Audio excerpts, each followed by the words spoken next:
This special edition of Middays with Matt on 1620 The Zone is live at the Omaha Baseball Village. Powered by Access Bank, here for a reason, yours, and Children's Nebraska. Here's Matt McMaster and Josh Peterson on 1620 The Zone. This special edition of Middays with Matt. Nice. At the Omaha Baseball Village is powered by Access Bank, here for a reason, yours, and by Children's Nebraska. Hour one, presented by Union Bank and Trust. People don't have your money has people. As we are here for day 1, 2, 3, 4, 5 of I Plead the Fifth. You like that Dave Chappelle show? Oh, is that what you were doing? I didn't know what you were 1, doing. 2, 3, 4, 5, Wow.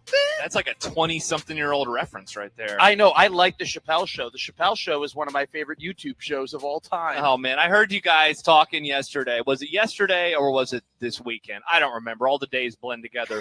But you were talking about movies once again and how if they were on Instagram, maybe you'd watch them more. And I did not. Oh, that's what it was. You said, that. I feel like I waste so much of my time and I could be using this time to watch movies. Yes. I was like, you should use that time to watch movies. Well, it's one of those things where it's like when my generation is not pop culturally relevant, it'll be because we're watching like cat videos and like people falling down things. Gosh. And like all cat videos and all of I these. Can has cheeseburger. We're still doing that garbage.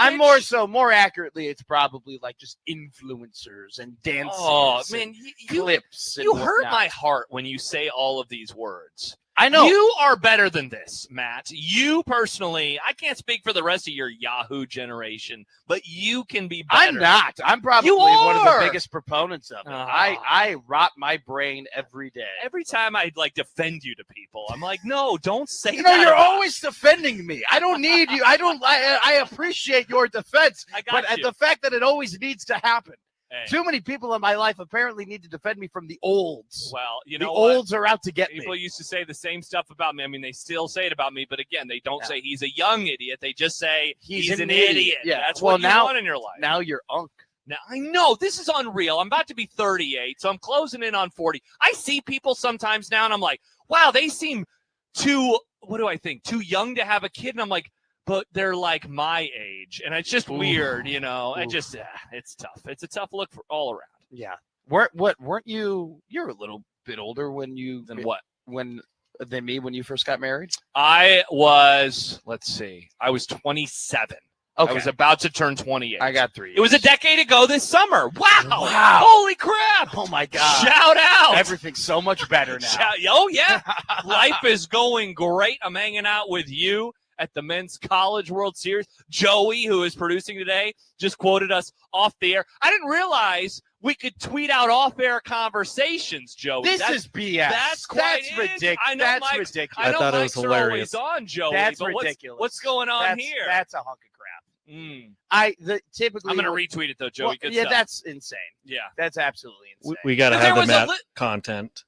Yeah, yeah. When there was a little confusion. So on on Sunday, we'll take the people behind the curtain for a yeah, moment. why not? I guess we have to. Oh, Joey tweeted out some quotes. So on Sunday, I was like, yeah, I'm driving the show, obviously. Well, it was still a special edition of Middays with Matt. When we have our College World Series postmortem, I have some critiques on naming a Sunday show Middays with Matt and Unsportsmanlike. No, not that, but Unsportsmanlike. That's not what it is. Those can be the special College World Series show. Sure. But this is your show. It's Tuesday at 10 a.m. It is a weekday. I didn't listen. You and I have You didn't listen? No. Oh. I said 2 words I shouldn't have said, and then I refrained and said, listen. Yeah. You and I have done probably a dozen of these shows now. Probably. Okay? Yeah, sure. And you have driven all of them. All of them. And so I'm not really thinking this is Middays with Matt because I don't know if you know. Middays with Matt doesn't have another co-host. Middays with Matt is just me. It's funny you say that. Odds. He's a producer / co-host. It's funny you say this. Odson and I literally were discussing this off the air. So it's like, to me, Middays with Matt isn't like Matt and another host. Middays with Matt is just Matt and Josh. Sure. I was just like, oh, this is the OBV show. When we have an OBV show, who drives the show? It's Josh Peterson. You are correct. When you put it in the way that you put it, you go, it's Middays with Matt on a Tuesday. Yeah. I couldn't agree more. I should be driving, which I am. And we're going to see who is in the driver's seat today. Excellent work. On either North Carolina or Oklahoma tomorrow to see if we will have games on Thursday today. I'm going to be real with you. Yeah. Our first game at 1 o'clock. Yeah. Is the game I've kind of been waiting for the whole series ever since West Virginia lost to North Carolina. Oh, you wanted to see the rematch I of this wanted one. to see, even like, I know a lot of people were excited for Oklahoma, Georgia. Could Oklahoma keep it going? Sure. I understand some people were very excited about Texas versus Alabama. Hey, could one of these teams who we thought very highly of get it going? Well, Texas had the perfect day, right? Only having to use a couple of pitchers, blowing out Alabama, having a phenomenal and all-time offensive performance from Adrian Rodriguez. But that first game between West Virginia and Troy, I'll say it. I'll Rusilla you right now. Okay. I might have came away more impressed with Troy. Classic. I mean, Russillo. Troy was super impressive in that first game of the whole series. That was a really good game. It was a great game, and the fact that WVU jumped on them and they had the whole crowd behind them, and you thought, and you were right there, closer to the action than anyone else. Very close. Did you not get the vibe that, hey, this might be a bludgeoning in the first couple of innings? Oh, yeah, absolutely I did. Kind of like what we saw yesterday in the Texas-Alabama game. Yeah, we've seen a few hot starts so far in this series. They rolled with the punches. And then we saw Troy do that in the game that you and I were upstairs watching. They rolled with the punches a couple of days ago. They were down 6-2 against Ole Miss. Like, this is a team that really, really does fight. And, yeah, I'm with you, man. We saw a fun one day one. Let's see if we can see a fun one on day 5. Now, when we talk about, the differences between the SEC and the ACC and, some Sun Belt teams and, non-power conference teams, it definitely comes in terms of the depth of the bullpen and the depth of arms. Troy's going to have some pretty big pitching performances from guys today if they're going to go ahead and end up playing North Carolina to get to that, if necessary, game on Thursday to then punch their ticket to the finals. So that's going to be a challenge for him. But I'll say this right now, this Troy offense can absolutely crush the ball, and the weather has been perfect for teams who want to hit the long ball. We've seen plenty of homers over these last couple of days, and then also, too, we get the rematch of what was one of the more anticipated, and probably the most anticipated matchup games of the whole series. Seriously. And the first one, Georgia game. First one stunk. Georgia won that one very, very well. I mean, I guess they pulled away late. I mean, blame Joey Volchko for being an absolute stud. Talked to him after the game that day, and he was in a good spot, but obviously ready to keep rolling with the rest of the week. So hopefully a little better of a game today. And by the way, people are wondering, why is this game late? Why is this game late? Because we have a 1 and a 7 o'clock game today. Yes. The reason why is if the NBA Finals would have reached a game 6, there would have been a game tonight. Thus, Inside the NBA would have been on from 6 to 7. But instead, the New York Knicks won the NBA championship. Just for and in case any of our listeners didn't realize it or anyone producing the show, the Knicks won the NBA Finals this year. And so I just wanted to make sure everybody knew. Can you imagine not making the second round in an incredibly weak East this year? God. Well, you know what? I mean, I'd rather just not make the playoffs at all instead of suffering that embarrassment. Yeah, but can you imagine if they would have made the second round and the Knicks would have beaten them 4-0? Like, that would have been a bummer for whomever we're talking about. Yeah, but whomever we're talking about in theory literally got killed by the team that got swept by the losing Knicks. to the 76ers. Again, I don't even remember what happened in round 1. That's so long ago. And imagine losing to Jordan Love in a playoff game. Well, actually, I could never imagine. I can't speak for you, clearly, but I can't. The Fox cameras pan. Imagine not winning a championship since the start of the century. We can't hear you, Joey. It's okay. It's okay. No one can hear you. No one cares. So we're here at the Omaha Baseball Village, Middays with Matt McMaster. I love you, Joey. Josh Peterson, along with Josh Odson. We are going to have So the last time we were together, we had. Well, that was 2 days ago, right? Yes. Yeah. We had so many topics. We had so many things that we wanted to talk about. And we had a 25-minute show. The shortest show in the history of the College World Series. We didn't even take a break. We didn't. And we had a guest on. I know. That was crazy, too. But we have to do our due diligence here at the Omaha Baseball Village, and we will have plenty of guests here today. We're going to have, because it is Middays with Matt. Oh. At 12:20, we're going to have Tim Verghese on the show. In person. I didn't even realize he knew what baseball was. Well, why is he down here? Is he okay? Did he take a wrong turn? He's not too far away from the Omaha Baseball. I have no idea where Tim lives. This is exciting. Neither do I, and I don't thought he lived in Texas still. No. Has he ever lived in Texas? Yes, he grew up in Texas. Okay, that's I like thought his. so. That's his home Is he a base. Houston guy?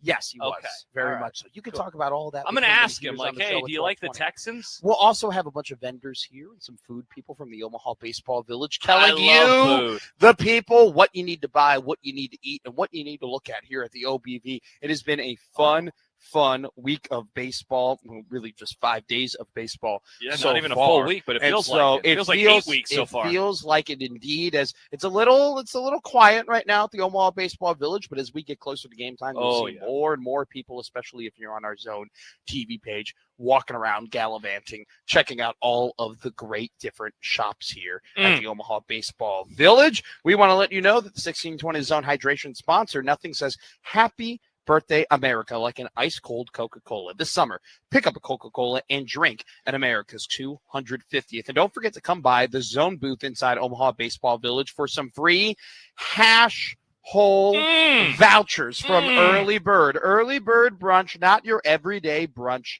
every day. Not every day do we get some groundbreaking NCAA news. That's not true. We almost. I was going to say, what are you talking about? It's like every other day is when seriously. we get NCAA breaking news. We had it yesterday. Brendan Sorsby not playing college football next season. We talk about that coming up next on this special edition of Middays with Matt here on the 1620 Zone Radio Network.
This special edition of Middays with Matt at the Omaha Baseball Village, powered by Access Bank, here for a reason, yours, and by Children's Nebraska. Hour one, presented by Union Bank and Trust. At UBT, people don't have your money. Your money has people. Member FDIC. We are here at the Omaha Baseball Village. We are waiting to be joined up by some friends here in a couple of minutes. Ooh. But until then, let's just have a quick little conversation. Josh Peterson, when it came across your ticker yesterday, I believe it was around 7:20, 7:30 p.m., that Brendan Sorsby has decided to enter into the NFL supplemental draft. Your opinion was what? My first reaction was, public pressure still works from time to time. Because I think we live in this world, I've heard this phrase thrown around a lot, post-shame society, where it really feels like if you did something wrong, if you just power through and basically don't acknowledge it, eventually people will move on because they kind of have to move on because you can't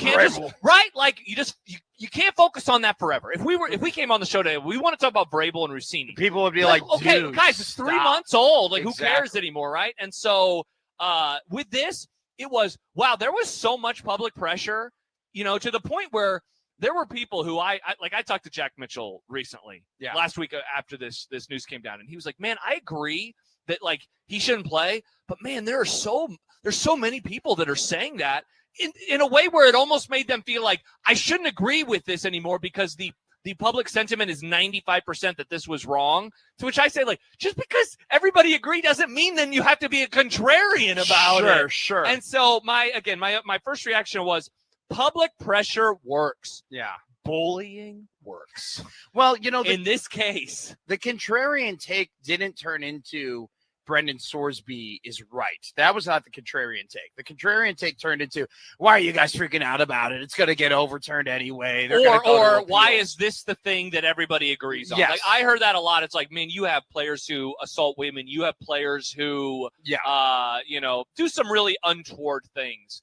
Why is this the thing? And my response was always, because the sanctity of the game still should matter. Even if we would agree an actual crime is worse than betting on your team. We would all agree on that. Here's my takeaway. I really like Brett Yormark. Whoa. I really. You were saying that to somebody upstairs the other day. We will leave this person nameless, but you were like, man, I really like Yormark. I really do. Because he is not in a position of power. Yet I feel like he often does things to advocate for the Big 12 and try and put the Big 12 on the cutting edge and try and plays the game very well. And I think he uses his voice better than Tony Petitti. Yet Tony Petitti has a way bigger blowhorn than he does. He's got a way bigger megaphone. He has a bigger blowtorch, you could maybe even he's say. I would say, here's what it is. And I guess maybe I'm making the same comparison. But he does it with a microphone that is just louder because of what the conference that he is in. Even though I feel like Yormark has played the game way better in terms of the public relations and throwing out interesting ideas. And also, look, the whole LED court thing did not work in the Big 12 tournament. But the fact that they were willing to do something, right? But also making sure everybody signs the CSC agreement, right? That we're all going to play by the same rules or something of that too. And the way that he just advocates for his conference. And here's what happened. This was from a Ross Dellinger article. Okay. So Dellinger details this beautifully. That basically a couple of days ago, we saw the Texas Attorney General say, if anybody takes action against Texas Tech, we are going to file a case. We're going to sue them. We're not going to allow this to happen. And basically that case, that statement from the Attorney General opened up the door for the Big 12 to say, hey, they can't be allowed to do that. And in doing that, we are going to file a 47-page case that basically says, hey, we got to bar these guys from being able to sue us if we take action against them. And in Dellinger's article, it says, quote, in 40 years as a lawyer, I've never seen such a devastating legal filing come out of left field, said Tom Mars, a noted attorney in recent college sports cases against the NCAA. It was as creative as anything I've ever seen, is what Mars says. And so Brett Yormark, along with his group of lawyers, put this entire thing together. They saw Texas, with their statement from the AG, basically swing the door open. They take advantage of this. They file this case, and Texas Tech is sitting there saying, shoot, we're going to lose. Yeah. Like, we're going to lose this thing, and it forces Sorsby to go to the supplemental draft. And I think it was a beautifully done, well-executed kind of coup, in a way, from Brett Yormark to just squash this situation. And I think that there is a part of this that I really like from the Sorsby. I'm going to compliment Sorsby. And look, maybe he got pressured into doing this. They're going to pay him his money, so it's like he's not going to lose a dime out of this. So, like, congrats to him. But I think that he comes away looking honestly pretty good in this scenario. He is now going into the pros. We all agree that he made a mistake. I saw somebody yesterday say, like, I don't even think he has a gambling problem. I think that they use this stuff as a way to try to get sympathy from folks. And like, I'm not going to speak on if he did or if he didn't. Mm-hmm. He was doing all sorts of stuff. I think who looks bad in this scenario is Texas Tech, because they did all of this stuff. I think somebody referred to it as they debased themselves for this guy who never played a snap. Yeah, this is from a Cowboys guy that I follow down in Dallas. Basically, all Tech ended up doing was debasing itself for nothing. And they did. Like, that's the thing. Like, they fought so hard for nothing. Yeah. And, like, I think collectively our opinion on Texas Tech is lesser today than it was 3 months ago, is it not? With Texas Tech was the cool kid. I liked rooting for them last year. They were cool at one point. Yeah. Let's hold this. Let's hold this, because I have more questions and more thoughts on Sorsby. In particular, something you brought up. Does he come out looking good? Okay. I think there's a conversation to be had there, because I think there's arguments on both sides. Our guys, we have some awesome food trucks here. Oh, yeah. But we love our guys at Greek to Me, and we've been waiting and yearning to have them on. Our guy Matt from Greek to Me is going to come on the show next. We're going to take a break, but before we do that, save the date for Friday Night Live at the Mat, Friday, June 19th. Pet Rock plays live at OBV for the first time. Grab your friends and get ready to party. This is an all-ages show. See you next Friday at the Mat. And 1620 Zone is powered by the Sador Law Group. Your outcome depends on what you do next. One of our favorite food trucks, Greek to Me, coming on next here on Middays with Matt.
Special edition here of Middays with Matt here on the 1620 Zone Radio Network. It's powered by Access Bank, here for a reason, yours, and by Children's Nebraska. Hour one, presented by Union Bank and Trust. At UBT, people don't have your money. Your money has people. Member FDIC. We are joined by one of our favorite guys. He has come on plenty over the last couple of years here at the Omaha Baseball Village with 1620 The Zone, with not just one, but 2 food trucks this year. It's Matt from Greek to Me. Matt, how you doing, my man? Good. How are you guys? Good morning. Excellent. Now, we got to ask you, because you didn't just bring – everyone loves Greek to Me, all right? You guys make some of the best gyros here in the Omaha Baseball Village. And just in general, you guys just make great gyros. I had a blast last year having them. I've had a couple this year. Still on point, still incredible like you always are. But awesome. You don't just have one food truck.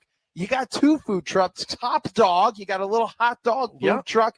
How did that come to be? What was the inspiration? We're either for that? brilliant or galactically stupid. It's actually worked out really well. The catalyst was, we've got kind of a niche food with the Greek. Yeah.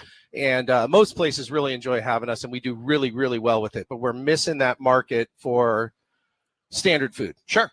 Obviously, we could have just added it to the truck, but that truck's set up to do volume. We want to come to these big events and not have a line, not have people waiting for their food. So adding something in addition to that, it was just not an option. Sure.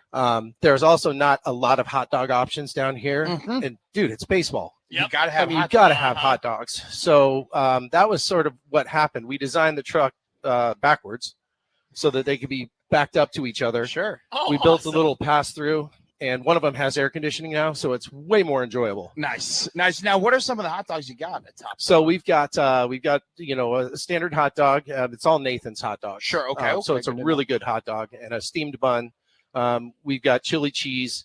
We've got a Reuben with pastrami, sauerkraut, Thousand Island. We've got nacho dog, which is cheese sauce, crumbled tortilla chips, and jalapenos. And there's one other one. I can't remember right now.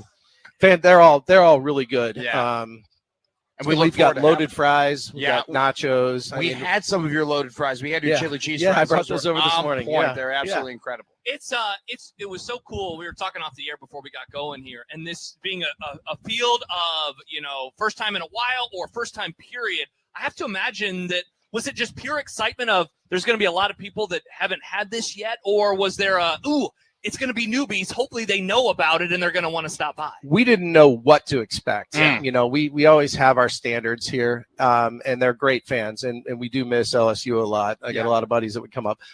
We didn't know what to expect. Obviously, with the newer teams and with one of the teams I think was here a few years ago, we just kind of loaded for bear and hoped for the best. Mm-hmm. Weather has been fantastic, incredible, unbelievable. 75-degree days for baseball. Yeah, it's been great. We didn't know what to expect, so we were prepared. And what's really cool is the participation, especially just in the baseball village. I'm sure all over Omaha, but these newer people don't have the experiences in Omaha that the teams that have been here 10 and 12 times have. Yeah. So when they stay in their hotels, I'm sure they look for the closest ones. Look for the restaurants there. We have a bunch of people asking us where to go at night to eat, and most of them are just coming back here. Yeah. So it's been fed. The participation in the baseball village this year is fantastic, and it's an incredible thing for out-of-town fans because you have everything you need right here. And it's one of those things as well where how is the night sales as well? Because I'm almost sure didn't you like last year you had to exit the Omaha? You had to exit the beer garden at night to go and get food, or had they always? It's always been once after 9 o'clock, you've got to go inside to get food. Sure. Fortunately for our Top Dog truck, we are right on the corner. Yeah. And we've done a ton of sales after dark over the fence. Really? Yeah. They're coming up there. We've had guys say, "Man, we had your chili cheese dog. Can I get 4 of them?" And then we just run the Apple Pay machine out or the Square out to the fence, and then they ring their card and we hand the hot dogs over. The security staff has been awesome with like cannon food. Yeah. I wish it was just marginally different that way, but I mean, it is what it is. And they do a really good job down here of setting it up. I'm very interested in the contrast here because you bring up a great point, right? Like Euros, not everybody loves, Greek food, right? Right. I mean, it's just one of those things. You have your taste, but you said more standard food, right? Hot dogs and everything like that. What's the compare and contrast? Is your top selling item in the hot dog truck? Is your top selling item in the Euro truck? It's definitely Euros. Yeah. I mean, Troy, West Virginia, Oklahoma. There's not a team that hasn't supported us, but Troy and West Virginia, they're keeping the lights on for us. Awesome. Absolutely. What sucks? One of them has to get eliminated today. I just talked to some guys that were asking me where to go for dinner, and they said, it's sad that one of us is going home, because I told them the same thing. I said, man, your two teams are keeping our lights on this year, and they're like, well, one of us is leaving today, and that's sad. But man, it's so fun to root for the teams that just aren't the big names that are making it, Absolutely. And one more thing for me, I'm pumped that the Fries are back too, because I know that they went away for a year or two, and we had them on night one of the CWS. Those fries are on point, absolutely delicious with the seasoning, and you fry them, perfectly. Yeah, so we've got the two restaurants in Sioux City, Iowa, and Sioux City, Nebraska, and they're kind of famous for the fries in that area. When we brought the food truck down here, the first truck we had, we did the fries, and they were a hit. Yep. And last year at the College World Series, we didn't have them, and they about ran us out of here. So when we started the hot dog truck, we had room to put the fryer back in there. It just got too hot with the fryers, and it has air conditioning, as I said earlier, so we can do the fryer, and we are selling fries like crazy. They're really, really good. We know our friend Chris Prudon was very happy to hear when the fries were back. Everybody here is happy that the fries are back from Greek to Me and Top Dog. You're located, so you're inside the beer garden, and then when you enter the beer garden, you're off to the left, and you're pretty straight on, honestly, off to the left, and you're by some of those tables We're over in the there, food truck row there, which is perfect. Great location, but even more important, great food from you guys. Thank and you. Your We appreciate team, it. Chris and everybody else. You guys are absolutely incredible. We very much enjoy having our Euros from. Well, I appreciate you guys having us on. This really does help, and absolutely, it's fun to talk to you guys. Yeah, great Matt, to see you again. Thank you so much. Great seeing you. Appreciate it. Don't forget to come by the Zone booth inside Omaha Baseball Village and register to win ice cream for a year from 10 and Wally's. 10 and Wally's, official ice cream of 1620 The Zone, celebrating 40 years with over 3,000 flavors. Benson and the Old Market, Omaha. And don't forget as well, while you're here for the free 10 and Wally's for a year, you also can register to win a 1620 The Zone prize pack of KC Royals porch tickets and ice cream for a year. Also from 10 and Wally's. So you can get both. You can get one, you get the other. It's great. Awesome. A year of 10 and Wally's ice cream and some KC Royals porch tickets. All righty. I told you to hold it, and I told Mike Schaefer to hold things as well when we were hosting together. Yeah. And he walked out of here with a backpack of topics, okay? Oh, wow. So I've been told by Schaefer, I was patronized by Schaefer, don't let Peterson just walk out of the village with all these great topics. So we told her to hold the Sorsby conversation. We're now going to let it go. Let it go. Coming up next here on Middays with Matt. Awesome.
Come by the Zone booth at Omaha Baseball Village for some chewy granola bars from Sunbelt Bakery. Sunbelt Bakery,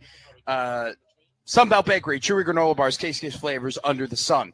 Come by also for the Zone booth for some free hash hole vouchers from Early Bird. Early Bird brunch, not your everyday brunch every day. All right, so we're good. We got figured it out. Yep. Thank you so much. I just figured when I was doing this that you would just no, go I one know, at a time. I know, but like, I'll just we do were one so of them. close to going on air. I got frazzled. But don't forget, get your chewy granola bars from Sunbelt Bakery. Yes. Tastiest flavors under the sun. Absolutely phenomenal. We'll have the folks from Sunbelt Bakery join us today to talk about their legitimately awesome chewy granola bars. Oh, yeah. I've had about 37 of them over the last couple of days, and they have keep me. Not only do they taste good, they actually keep you full and pretty nutritious as well with the hash hole vouchers from Early Bird. I was going around to folks. We have the great vouchers, right, that we can give out, and there's here you go. It actually on the back too, you get 50% off cocktails as well if you show a game ticket on the vouchers that we're giving out. So you get a free hash hole, and you can get some half off mimosas or a Bloody Mary or wherever it might be. Man, I love having a nice breakfast and a mimosa.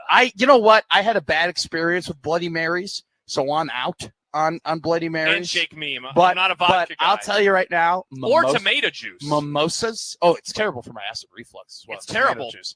Period. But just full stop. But I feel like that's a Michael Severe take that he would totally agree with you with. Tomato juice? Oh, yeah. It's garbage, man. No offense. My mom loves it. She would on flights back in the day, because people they'll do a Bloody Mary, and she goes, "Can I just have the tomato mix?" Oh, my dad. That's gross. My father, Mike McMaster, loves tomato juice. That is one of his favorite drinks. It's one of his. That's go-tos. gross. I'm one going of the through favorite drinks. Oh, by far. If Time to watch the Bears. Where's if- my tomato juice? Freaks. I can't. I have to share with you off air the Mike McMaster tweet of the day. Okay. Or text of the day. I'm looking forward to this. He had a very, very good Today? one. I'll just read it on the air. Okay, I don't care. Is he listening? I don't think he is, but Okay. he went to the Cubs game yesterday where Pete Crow Armstrong had a cycle, and they came back and they beat the Rockies. It was one of his favorite games he's Suck on been that, to. Nick. And he texted us. Dad gets very upset when the Cubs pay guys and they don't hit well. Like there is That's no a dad way. take. There's no way to make him more mad. Like he doesn't care if you are playing good defense. Like if you're not hitting. Yeah. Okay. No. My dad wrote, Dansby Swanson is hitting 175. He couldn't get to first base in a woman's prison. Wow. Dang. Mike, is that what it is? Yeah. Mike McMaster? heavy punch. He's very mad at Dansby right now. Yeah. Not mad at Pete Crow Armstrong, Yeah. who did a phenomenal Good job for Pete. of hitting for the cycle. He was the 13th Cub in franchise history to hit for the cycle yesterday. We saw the third college baseball player hit for the cycle at the College World Series yesterday in Adrian Rodriguez. So a day of the cycle throughout baseball. If I had to guess, might be the first time we've ever had a college baseball cycle, like a College World Series cycle, Well, and there's an only MLB been cycle. 3 of them. So it's got to be the first time we've had a All you got to do is go CWS cycle. find the other 2. And well, that's an easy Rob Anderson stat that he can go and find. Let's talk. I told you to hold the Brendan Sorsby situation. Let's open it up now. You mentioned him. I think he's coming out of this looking fairly well. Better now, certainly today, than he was looking even 24 hours ago. But I think the further that we get away from this, the more it's going to be like, yeah, he was caught in the cycle. The adults in the room should have been the adults in the room earlier. For sure. Now, But it seems like you disagree. That he is coming out looking okay.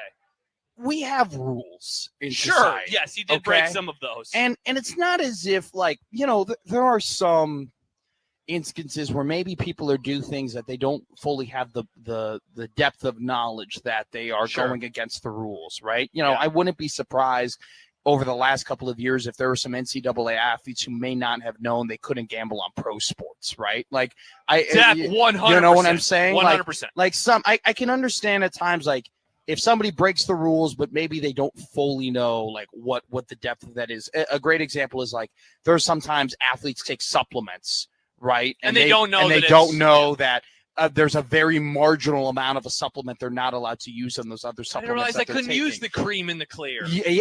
That's what Barry Bonds tried to do. I didn't. Well, sorry, officer. There are some that legitimately don't.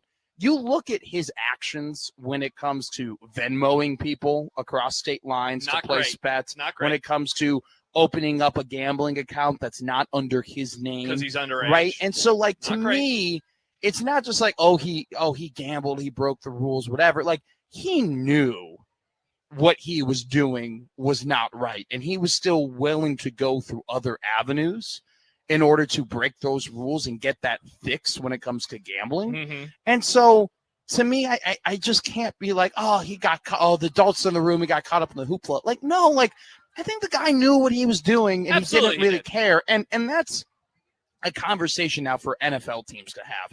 Dude, I cannot wait to see what they do with him because, first of all, here's a question that I wrote down. How good is Brendan Sorsby really? Like, he is a guy, because you know it, man. When you're following sports, and especially college sports, you get to the offseason, you get to the portal, and there is a lot of overpaying. And it's like, that left tackle, he was fine, but maybe he could be really, really good. And in the case of quarterbacks, given that it's the most important position in sports, you're going to have teams that overpay for a guy.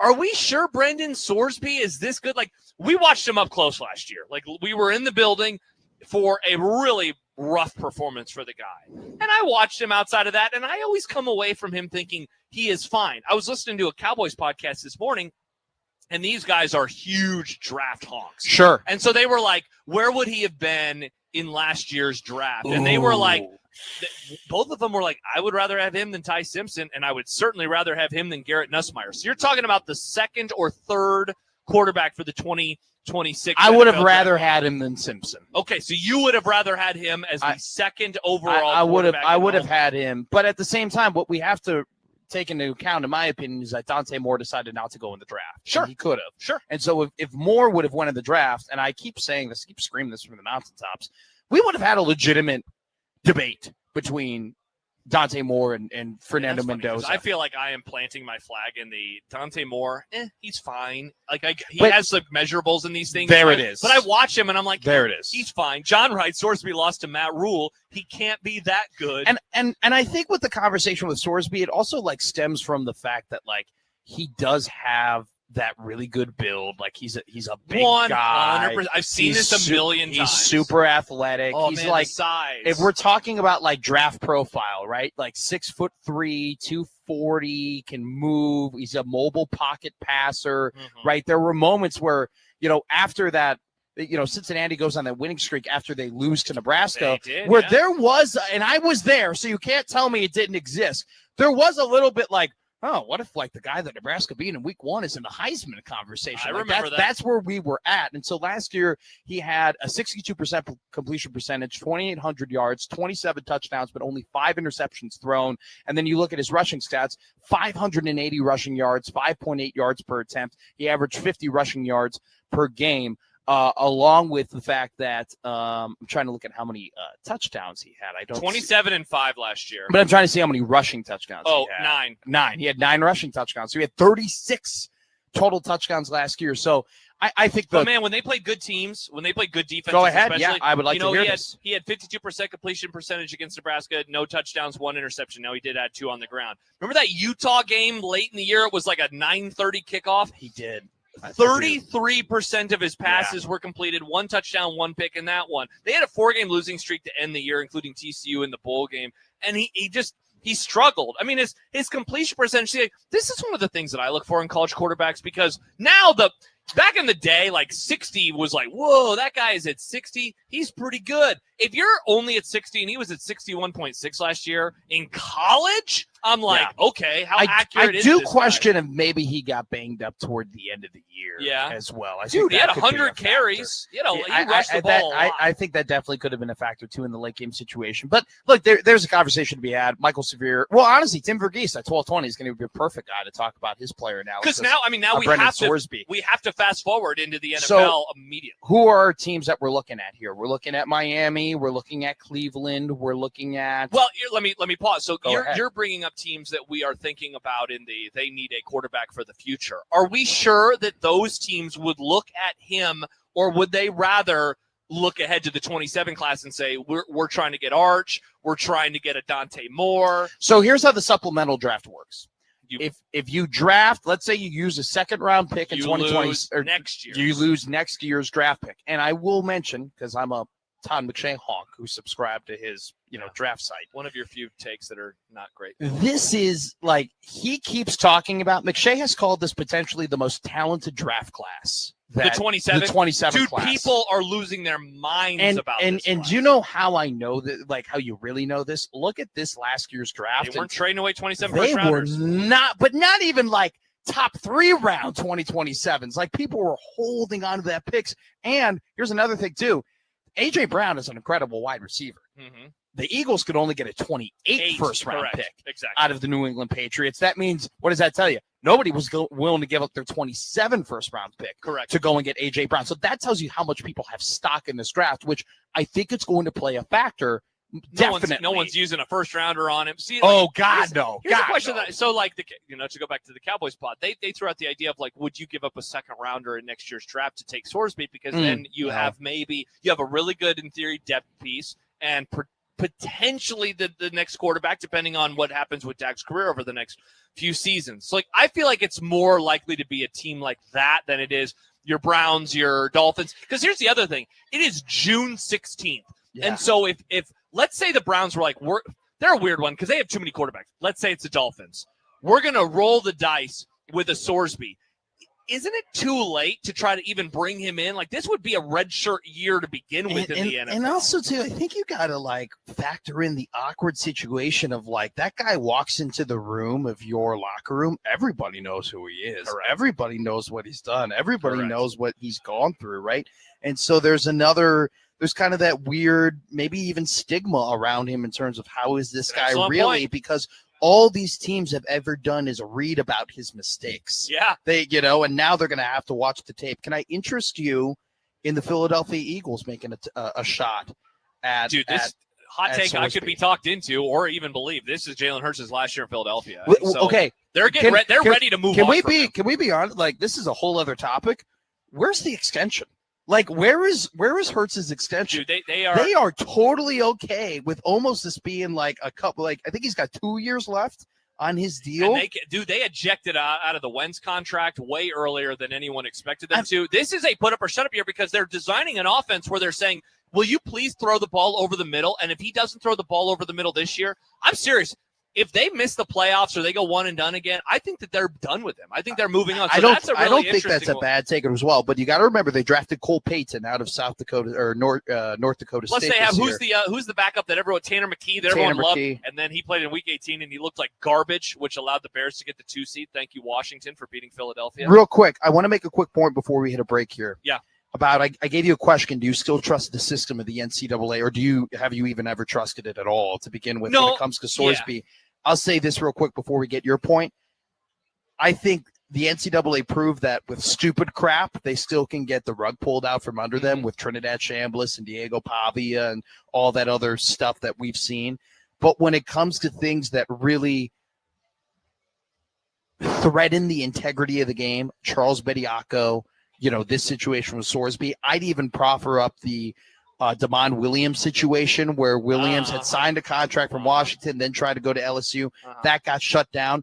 I think that you can pull the rug under the NCAA in a lot of instances, but the ones where it really could affect the fabric of the game, it seems like it's a group effort to try and stop these things from happening. Yeah, I mean, I said it earlier. The public pressure on this situation, I think, cannot be underestimated. And so, like, that really did matter. I don't know if it changes how I feel about the NCAA, though, if I'm being honest. Quite interesting, though, that it unfolded this way. I was listening to Scott Van Pelt's pod, and this was recorded yesterday. At the end of it, he goes, yeah, of course he's going to play this year. And it's like, wow, it's already aged wrong. Which is good. I'm happy that it did not age very well. Hour one was presented by Union Bank and Trust. At UBT, people don't have your money. Your money has people. Member FDIC, the special edition with Middays with Matt McMaster, Josh Peterson, and Josh Hodson, powered by Access Bank. Here for a reason, yours and by Children's Nebraska.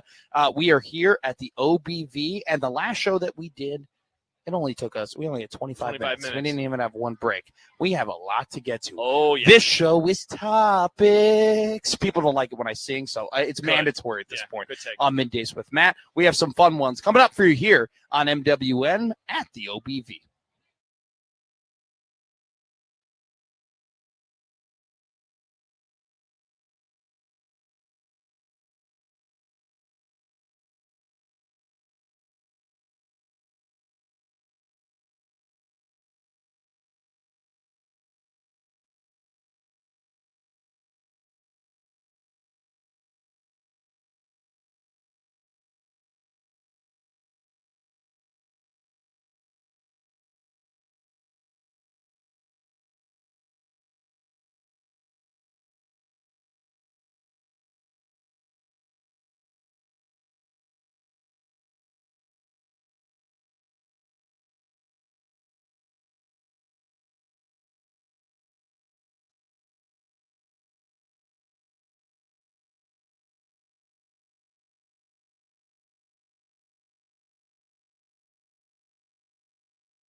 This special edition of Middays with Matt is powered by Access Bank, here for a reason, yours, and by Children's Nebraska. We are in hour 2 of this special edition of MWM at the OBV, which is presented by Nebraska Medicine, Fred and Pamela Buffett Cancer Centers. Get a second opinion at nebraskamed.com/cancer.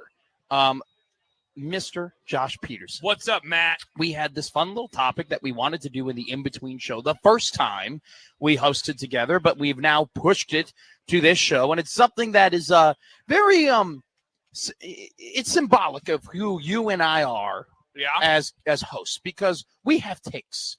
We have opinions, but we don't just, blurt them out all the time. Sometimes I do, but sometimes, you sit on them, right? You think about them. You're like, I believe in this, but it'd be kind of hot. It'd be kind of a hot take. I have to do more research on it. I have to look at more things about it. I have to think about it. I have to let this take a marinade. I don't want to get yelled at. Exactly. But it's like, as time moves on, you believe it a little bit more and more, and then I think this is a really good point to kind of just throw out takes that we're not really ready to stamp yet, but we've been thinking about. We've been mulling over. So I'll give you the floor, because I think mine's pretty hot. Okay, I think mine is too. What does it take that you're marinating? All right, so I've been thinking a lot this offseason about this one. I've had it on my mind maybe for the last month and a half, 2 months, and so let me go back in time just a moment before I delve it out.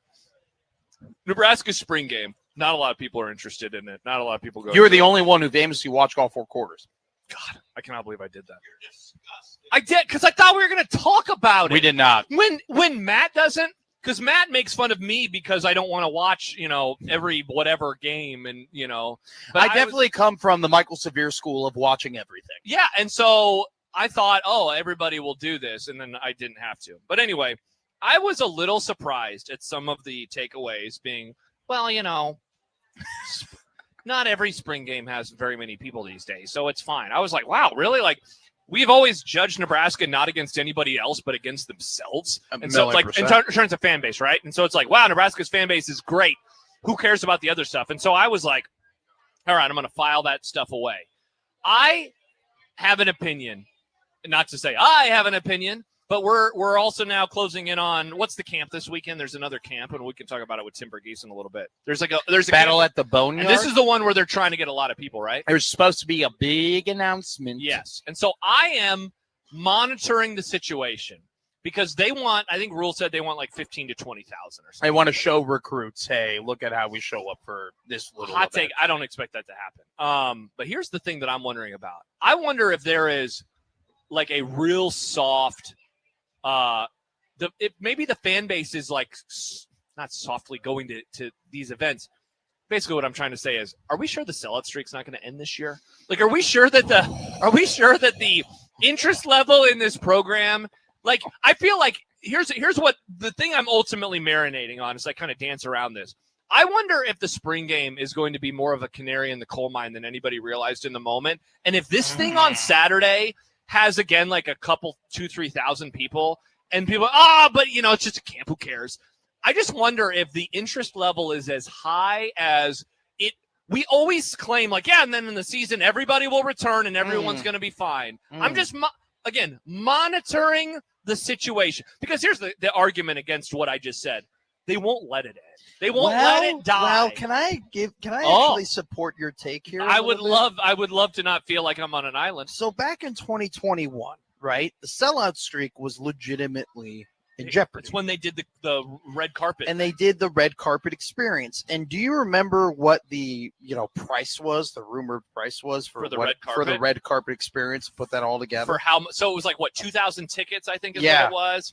I mean, do 2,000 times, what are the seats, $50? I mean, it was rumored to be like in the million, like 2 million range in terms of everything they had to put in. Because it was multiple games. It wasn't just like, they got to do it for the Buffalo it was in the hundreds of thousands to it was a lot of money they spent to put all that together. Yeah. If they were to spend all that money again now in this era, where it's like people would go, that's a tackle, or that's a running back. That's a great point. Or that's Why not like take that money and put, you know what I'm saying?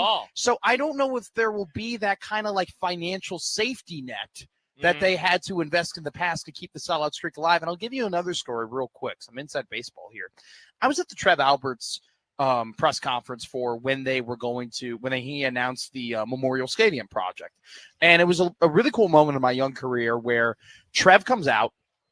He's no longer on the microphone. He's just in front of a bunch of reporters and, just kind of clarifying some things. And I remember one reporter, was trying to do the math in terms of what the seat reduction would look like. Mm-hmm. And Trev kind of was like, I said like 10%, like do the math, like come down, like, so it'd be like anywhere from 75 to 76,000 that, in terms of capacity. And I remember a reporter kind of gave Trev a look, be like 75 to 76,000, really? Like, giving him a concerned look, like people aren't going to be happy about that. Yeah. And Trev said, hey, dude, that's what we're scanning anyway. Yeah. And it's even lower than that. And every year it's coming out with the Omaha World Herald article about how many tickets are being scanned. And it goes down. There were some games in the last decade where it was like 40 some odd thousand were in the stadium. And so it's one of those things where it's like, I don't know. I don't think it's a terrible take, and I don't think it's a bad question to ask because, you have the fact where other sports are being popular. People are spending money at other sports. Nebraska football has had a lot of years of turmoil. People seem a little bit less interested. I like the idea of that spring game being a canary in the coal mine. What do you think of this from the 402? I thought the sellout streak would end this year until someone pointed out to me that we have to make it through 1 year and then it's reduced seating so they'll keep it alive. But I know more people that did not renew tickets this year than people that did. I think that's a perfect take you're marinating. Yeah, because I think that if you're wrong, you're all right, whatever. This thing is never going to die. But if you're right, it'll see if it gets hairy, if it comes out that it's getting hairy, and Michael Severe brought up a great point that they were just giving away the Indiana Ohio State games in their 3-game package. You could buy. Somebody emailed us about it because he is a donor. And so anytime he gets one of those donor emails, he's like, hey, check out what the university is saying this time. And he was flabbergasted that the 3-game package includes those because it neget did. The best game or games were always separate. Yeah. And it was like, you can get a 3-game package, but you can't get Ohio State or you can't get Michigan. And now it's like, you get one of the two. You get Ohio State or the national freaking champion. You get that. And then it's like, what's the next one? It's Washington or somebody. And it's like, man, that's a pretty good deal. If you want to go watch them lose, it's a pretty good deal. Okay. Here's my take on marinating. Okay. I don't think it's going to work out with Calandria. Oh. I don't know. Yeah? The more I think about it, the more I look into it, and you look at the analytics and you look at the stats, and I have some stats here for you. And you have to understand, like, he had an incredible year with UNLV. But when you start comparing things, when you start comparing his career at Virginia to some of the things that he's going to be up against when it comes to Nebraska, the more I think about it, I think Calandria has always been a boom or bust guy. I think we describe him as that, right? Sure. He could be electric. He could be incredibly effective. He could be a fan favorite. He could turn over the ball a lot. And I'm getting more and more confident that it's going to be the other side of the pillow. Mm-hmm. Let me give you some stats here. UNLV was favored in 11 games last season. Okay. The Running Rebels as a team, they were 1-2 against the spread as underdogs. Virginia was favored in 5 games in 2024. They were 3-2 in those games. In the 7 games that he was an underdog at Virginia, he was 2-5. Against the number? Or straight up? Straight up. Okay. He was straight up 2-5 as an underdog. Okay. He is going to be favored in 3 of the 9 power conference games they're going to be playing this season. Correct. We went over that the other day. I think there's something to be said about him having a great year last year with UNLV and being in the Mountain West, but he had the better team behind him every single time. And, they played, the 2 games they played against Boise State, they got whooped. And those were the games that they were not favored against. When he was with Virginia and he was with the lesser side playing the more talented team, he got whooped. I mean, he straight up got whooped. And here is the 2 best teams he played in 2025 or 2024 rather. For Virginia. was against SMU and Notre Dame. They both ended up making the college football playoff that season. Yes.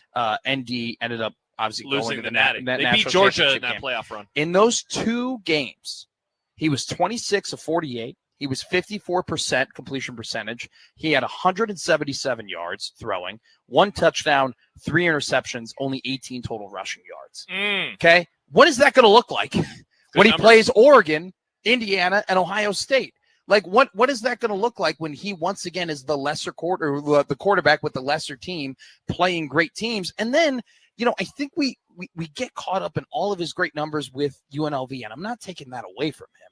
He also threw 9 interceptions last year in the Mountain West, right? It's just that his boom was a lot better there. And so, the more I do the math and the more I look at things, the more I think, this probably is going to not work out more than it. Like, it's probably more likely it doesn't work out. So let me ask you this then, because actually I do not disagree with this. I'm kind of surprised at the number that are just like, yeah, he's going to be awesome. I'm like, okay.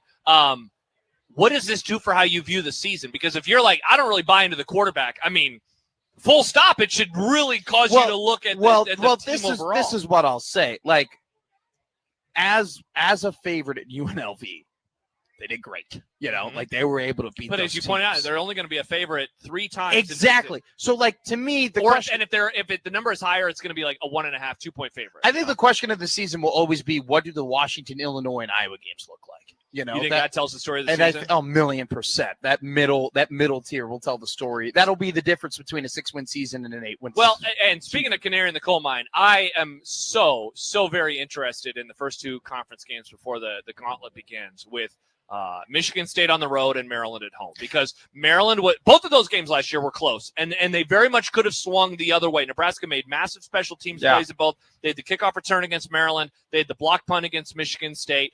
They made some real big plays late in both games, because remember, they get off to the great start against Michigan State. They have some of the worst 2 second and third quarters that I can remember in a win in a long time. Oh, yeah. Before they get it together at the very end of the game. And then Maryland, we watched the first half of that game together, and I always love pointing it out. Look at what they did at the end. Their offense needed to, or they needed to stop. Their offense scored. They needed to stop. Their offense scored again. Like, they had to have 4 straight drives with both sides of the ball doing something important to get that win, and they did. But man, and look, I'm not some like Pat Fitzgerald honk like some are, like a lot are in the media. Okay. But I think he's a coach who has had a lot of success against Nebraska, and I don't know if that is their first conference game. I believe it is for Michigan State. I feel like that could be a real tough spot for Nebraska. I'm going to be real with you. You think they're going to be fine? I'm not as threatened by Pat year 1 in Michigan State. I am a Pat honk. I'm a Fitz honk, but I'll tell you this. You love Shrek? 1 year turnaround. Stop it. 1 year turnarounds is not what he does. He is not a 1 year turnaround guy. He has never, it has always been a process for him. It has always been these got to gain experience. These guys got to develop. These guys, he's always, how he built Northwestern. It was like an every 3-year program. Sure. And, we all say, oh, look what he did before he left. Like, he got fired from Northwestern. Well, that year that he left, David Broughton ended up winning 8 games. That team probably would have won 10 if Pat Fitzgerald was the coach. And that's kind of just how it is with Fitz, where it's like he just doesn't come into a program and all of a sudden they flip it around. Hey, I'm not saying they're flipping. I'm just saying, why can't they beat Nebraska? But that Maryland team, I think, is going to be a bigger threat than people realize. They're bringing a lot of guys back. They've had some pretty good recruiting classes in terms of in-state talent. Their biggest issue is they can't win games in October and November. I like Malik Washington. I think Malik Washington looked better than Dylan Raiola in his true freshman year. Yeah. I mean, so it's just one of those things. It's interesting, though. But, the reason why I'm not willing to just stand up here and go on a limb and be like, Calandria is going to be terrible, because he's got some aspects of him. Well, I can tell you want to say it, but you're just afraid to. You look at the history, too, of Nebraska and the quarterback. Nebraska and the Nebraska and the quarterback under Matt Rule has been underwhelming year after year. Sims was terrible. I don't even want to talk about Harburg and Purdy, even though I love Heinrich and him being a Nebraska guy, but it was not pretty at the quarterback position the first year. Dylan was average at best. Yeah. All right. Yeah. You know, overall, like in his first year, his second year, he had some good moments. He had some really bad Take away moments as well. The two putzes in the non-con, and you will look at a quarterback and some production that's fairly average. Yeah. And so it's like one of those things where it's like, also too, if you look at the history of this team and what they've been able to do at that position, it's not like they've gotten these guys any better. Correct. You know, it's not like they've been able to improve them either. So when we have this conversation of, will Calandria do this? I don't think it's a boom or a bust.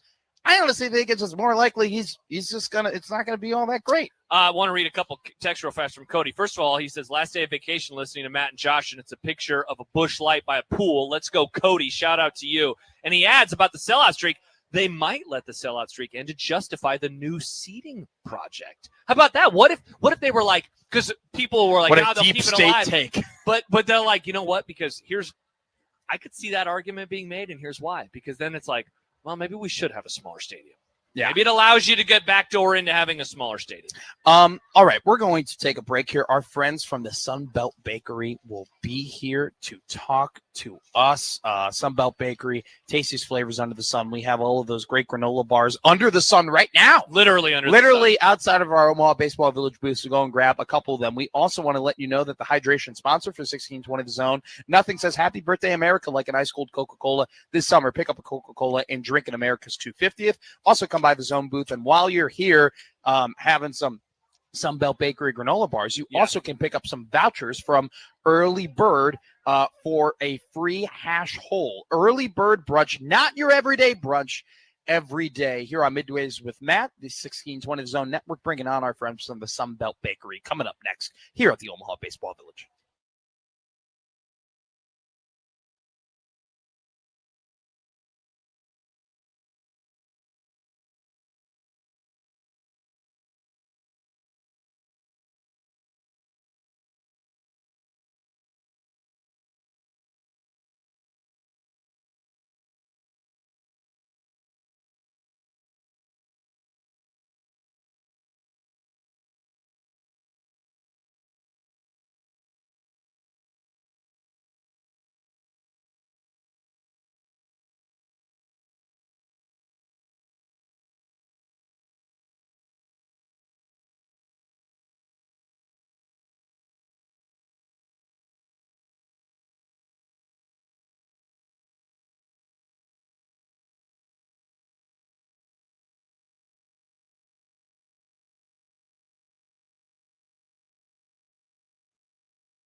Hour 2 of Middays with Matt, the special edition at the Omaha Baseball Village, is presented by Nebraska Medicine Fred and Pamela Buffett Cancer Centers.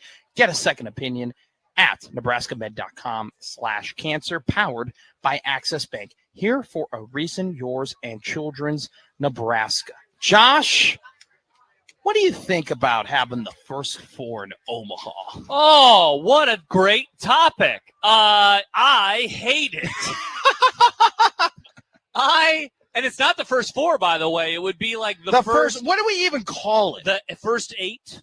The first 14? Yeah, I do not like this idea at all. Marcus Blossom, he told Tom Chattel, because for those who forgot, first of all, the NCAA tournament's expanding, and it's expanding next year. So Thank you for context. We're 9 months away from an expanded NCAA tournament field. And so instead of having a first 4 in Dayton, there will be now 2, as they call them, anchor sites. There will be a Dayton. Dayton will still have it, and then they're going to go somewhere else. And it's probably going to be west of Dayton, right?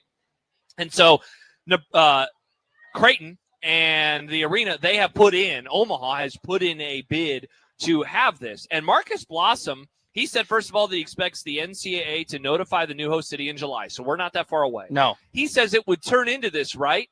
Referring to the College World Series. It would be a phenomenal experience for the teams and for Omaha as well. And he said it is worth it if they lose the tournament, because the tournament's coming back here next year. It's supposed to, at least. It would be worth it to become an annual anchor for this event, which would be 8 teams like the College World Series playing for a spot in the 64-team field. And I guess that's cool to have it every year, but man, I don't want that. I would much rather have 1 seeds and 2 seeds and 3 seeds and 4 seeds. I have been in that building for multiple tournament games. I've been here for, in my opinion, the greatest game in terms of my view and proximity to the floor or the action is Kansas, Duke, Elite 8, trip to the Final Four, 2018. A little over 8 years ago. I was watching highlights of the game yesterday, by the way. Incredible. Instead of a movie, he was watching Elite 8 highlights.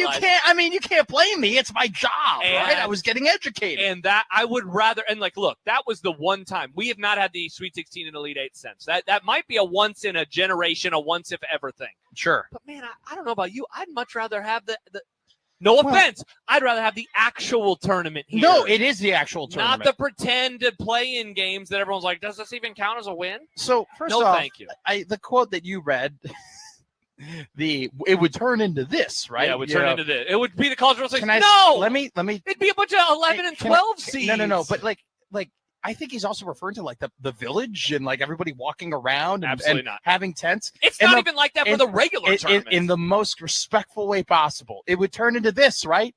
No, it wouldn't. Office Space. Hell no, yeah, man. I something like that. I just can't agree with the fact that it would turn into this spectacle that so many people from around the country would travel. Honestly, if my team ever made it to the first 4, the first 14, my reaction would be, all right, I'll wait until they win or not, and then I'll go to wherever they go. So that's my first reaction to it. I mean, if you're the NCAA, I don't know how you say no to Omaha. I don't know how you say no to that bid. My question is, how far west do they want to go? Because Dayton, you have an anchor there in an Eastern time zone. And so there will be 8 teams. And so there will be 4 games right across multiple days, I would assume. Or maybe it's just 4, boom, boom, boom, boom. Yeah. And then the next day is I don't know how it would boom. work. Yeah. And so, do they want to be – Omaha is not that far away from Dayton. Would they rather go to the Rockies and further west? Well, how important is time zones and all of these types of things? That's a great question, because I don't know. I just think Omaha being in the middle of the country is just very convenient. In theory, that's for everybody. Nice. And we know how to do stuff. And Creighton Athletics, do you know who runs the CWS? Creighton Athletics. Who's going to run this tournament? Creighton Athletics. Yeah, we know how to do it. Exactly. So here's another thing too. I don't know if either of you two know this about me. My mother, Chicago. My mother and my brother both went to Dayton. Oh, I didn't know that. They both are Flyers, and so I've been to Dayton. Have you been to the first 4 before? No, I haven't, but I've been to campus. I've spent plenty of time there. Dayton and Omaha are not comparable. They're not. They're apples and oranges in a way. It's okay.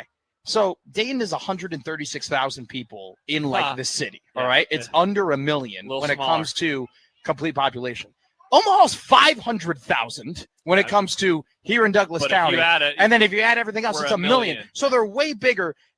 Do you know what they call they call kids on campus?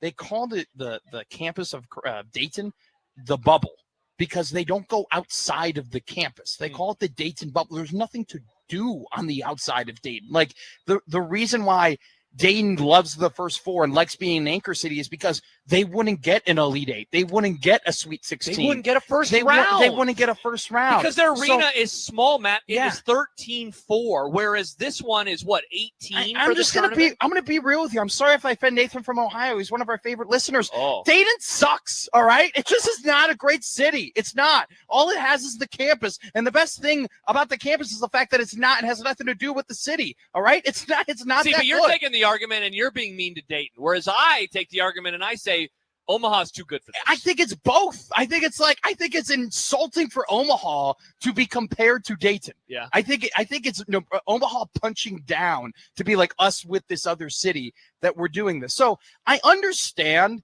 I get it that Marcus Boston wants to do this. I understand Adam Strait, who is the president of Mecca. He wants to do all of these different events. He wants to host a bunch of things. I totally understand them being aggressive and wanting this event. And I understand the NCAA looking and being like, obviously, that is the place we're going to go.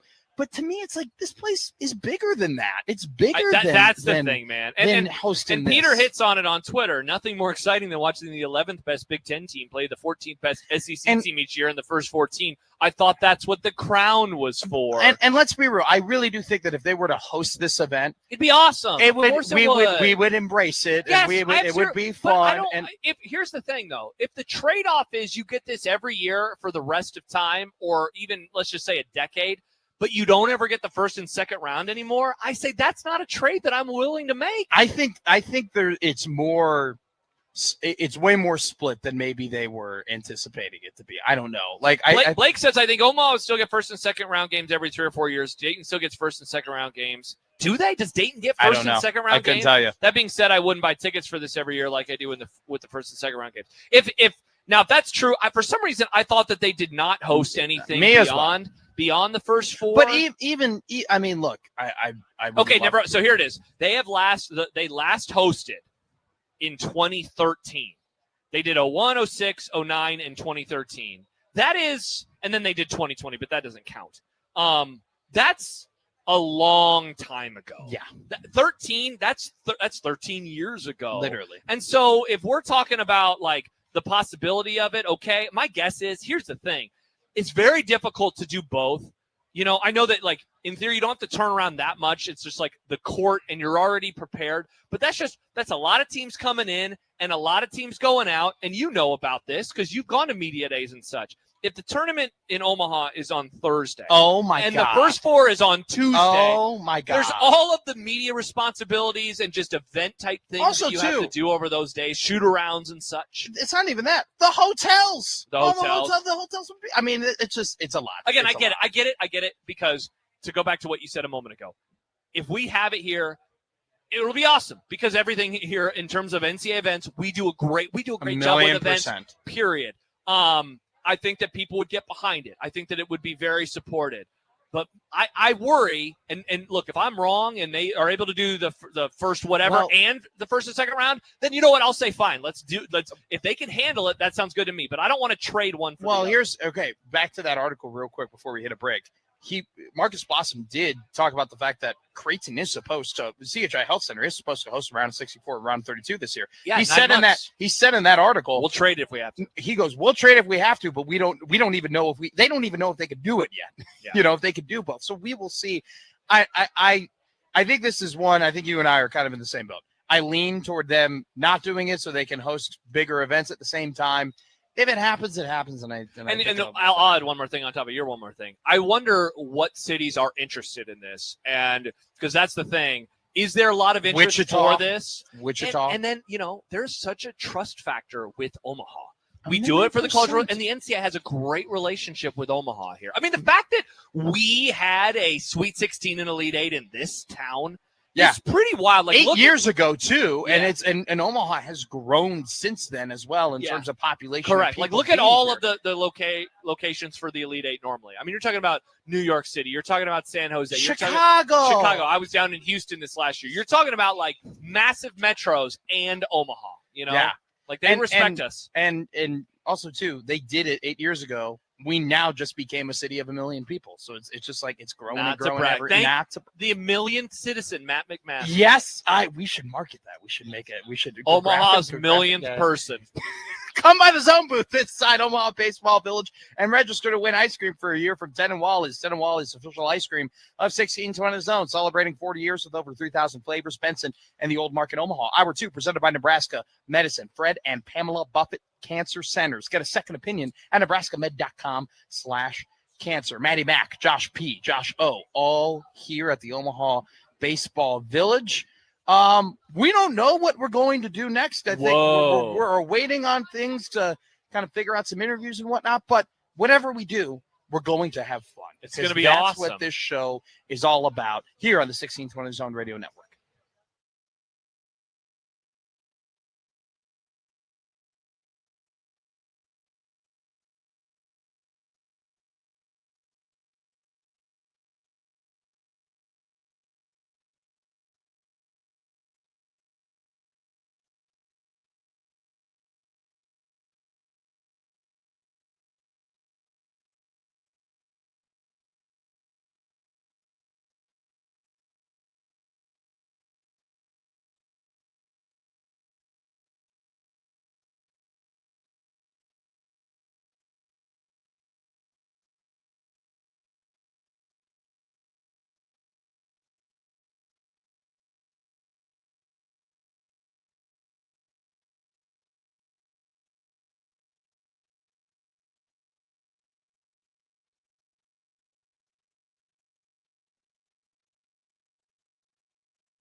This special edition of Middays with Matt and Josh. What up?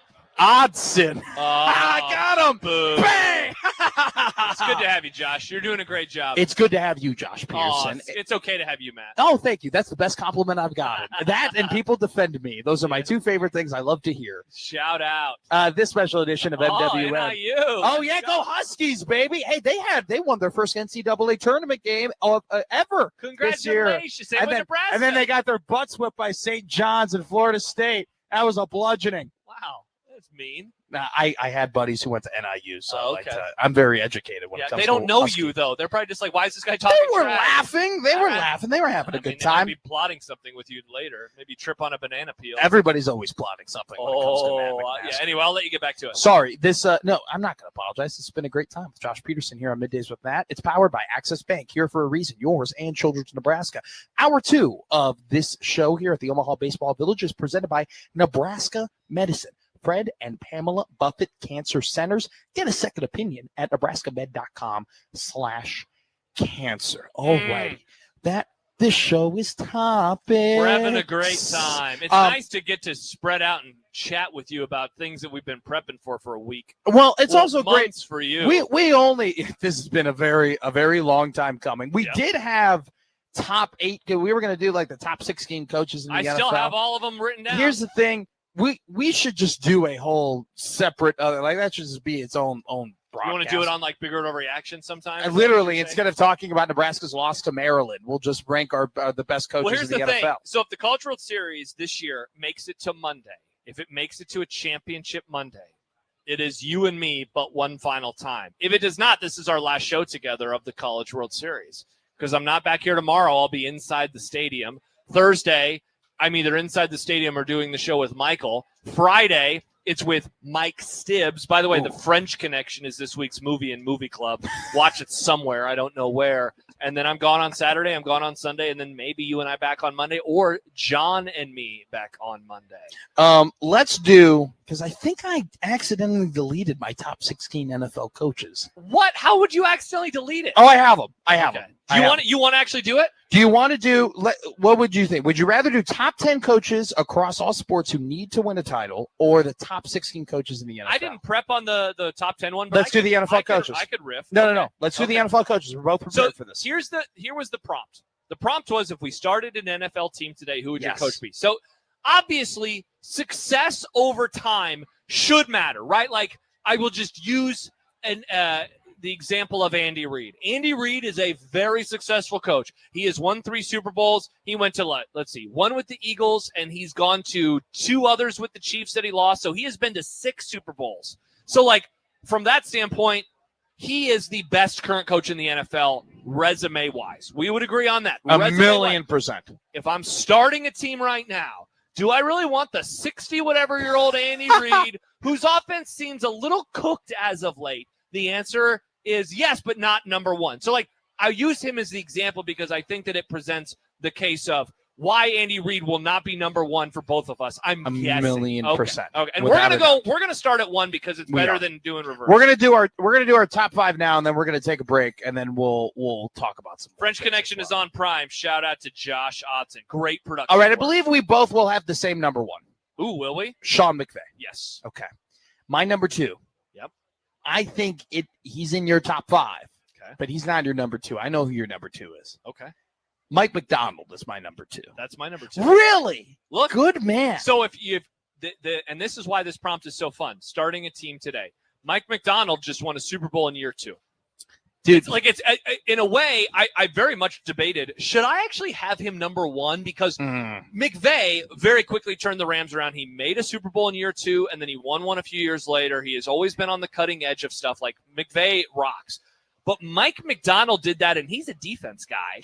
And his defense put teams in a blender this past season. We always freak out about, oh, my God, look how sexy LaFleur is, and sexy Ben Johnson is, and awesome Mike McDaniel is. Yeah. And somehow, some way, I didn't think people thought that you could have a defensive coach who's got that type of reputation in terms of what he's doing on the defensive end is cutting edge, and people haven't seen it before. He's done that. I remember listening to a podcast last NFL season, and I wish I could remember which of the guys said it, but it was basically McDonald has done to defense what McVay did to offense. 1,000,000%. Lining up in the same formation every time, and then the play starts, and you are doing stuff completely different. And Nick Amenwari, who was their big safety, who has now become this kind of hybrid linebacker, safety slot guy, has just completely changed how. I mean, Mike McDonald says it all the time. If you can defend the run with 2 high safeties, you are going to be golden. Yeah. That's what they're able to do. Did you have a take, Odson? Just very quickly, you have to demote McVay a spot or two because he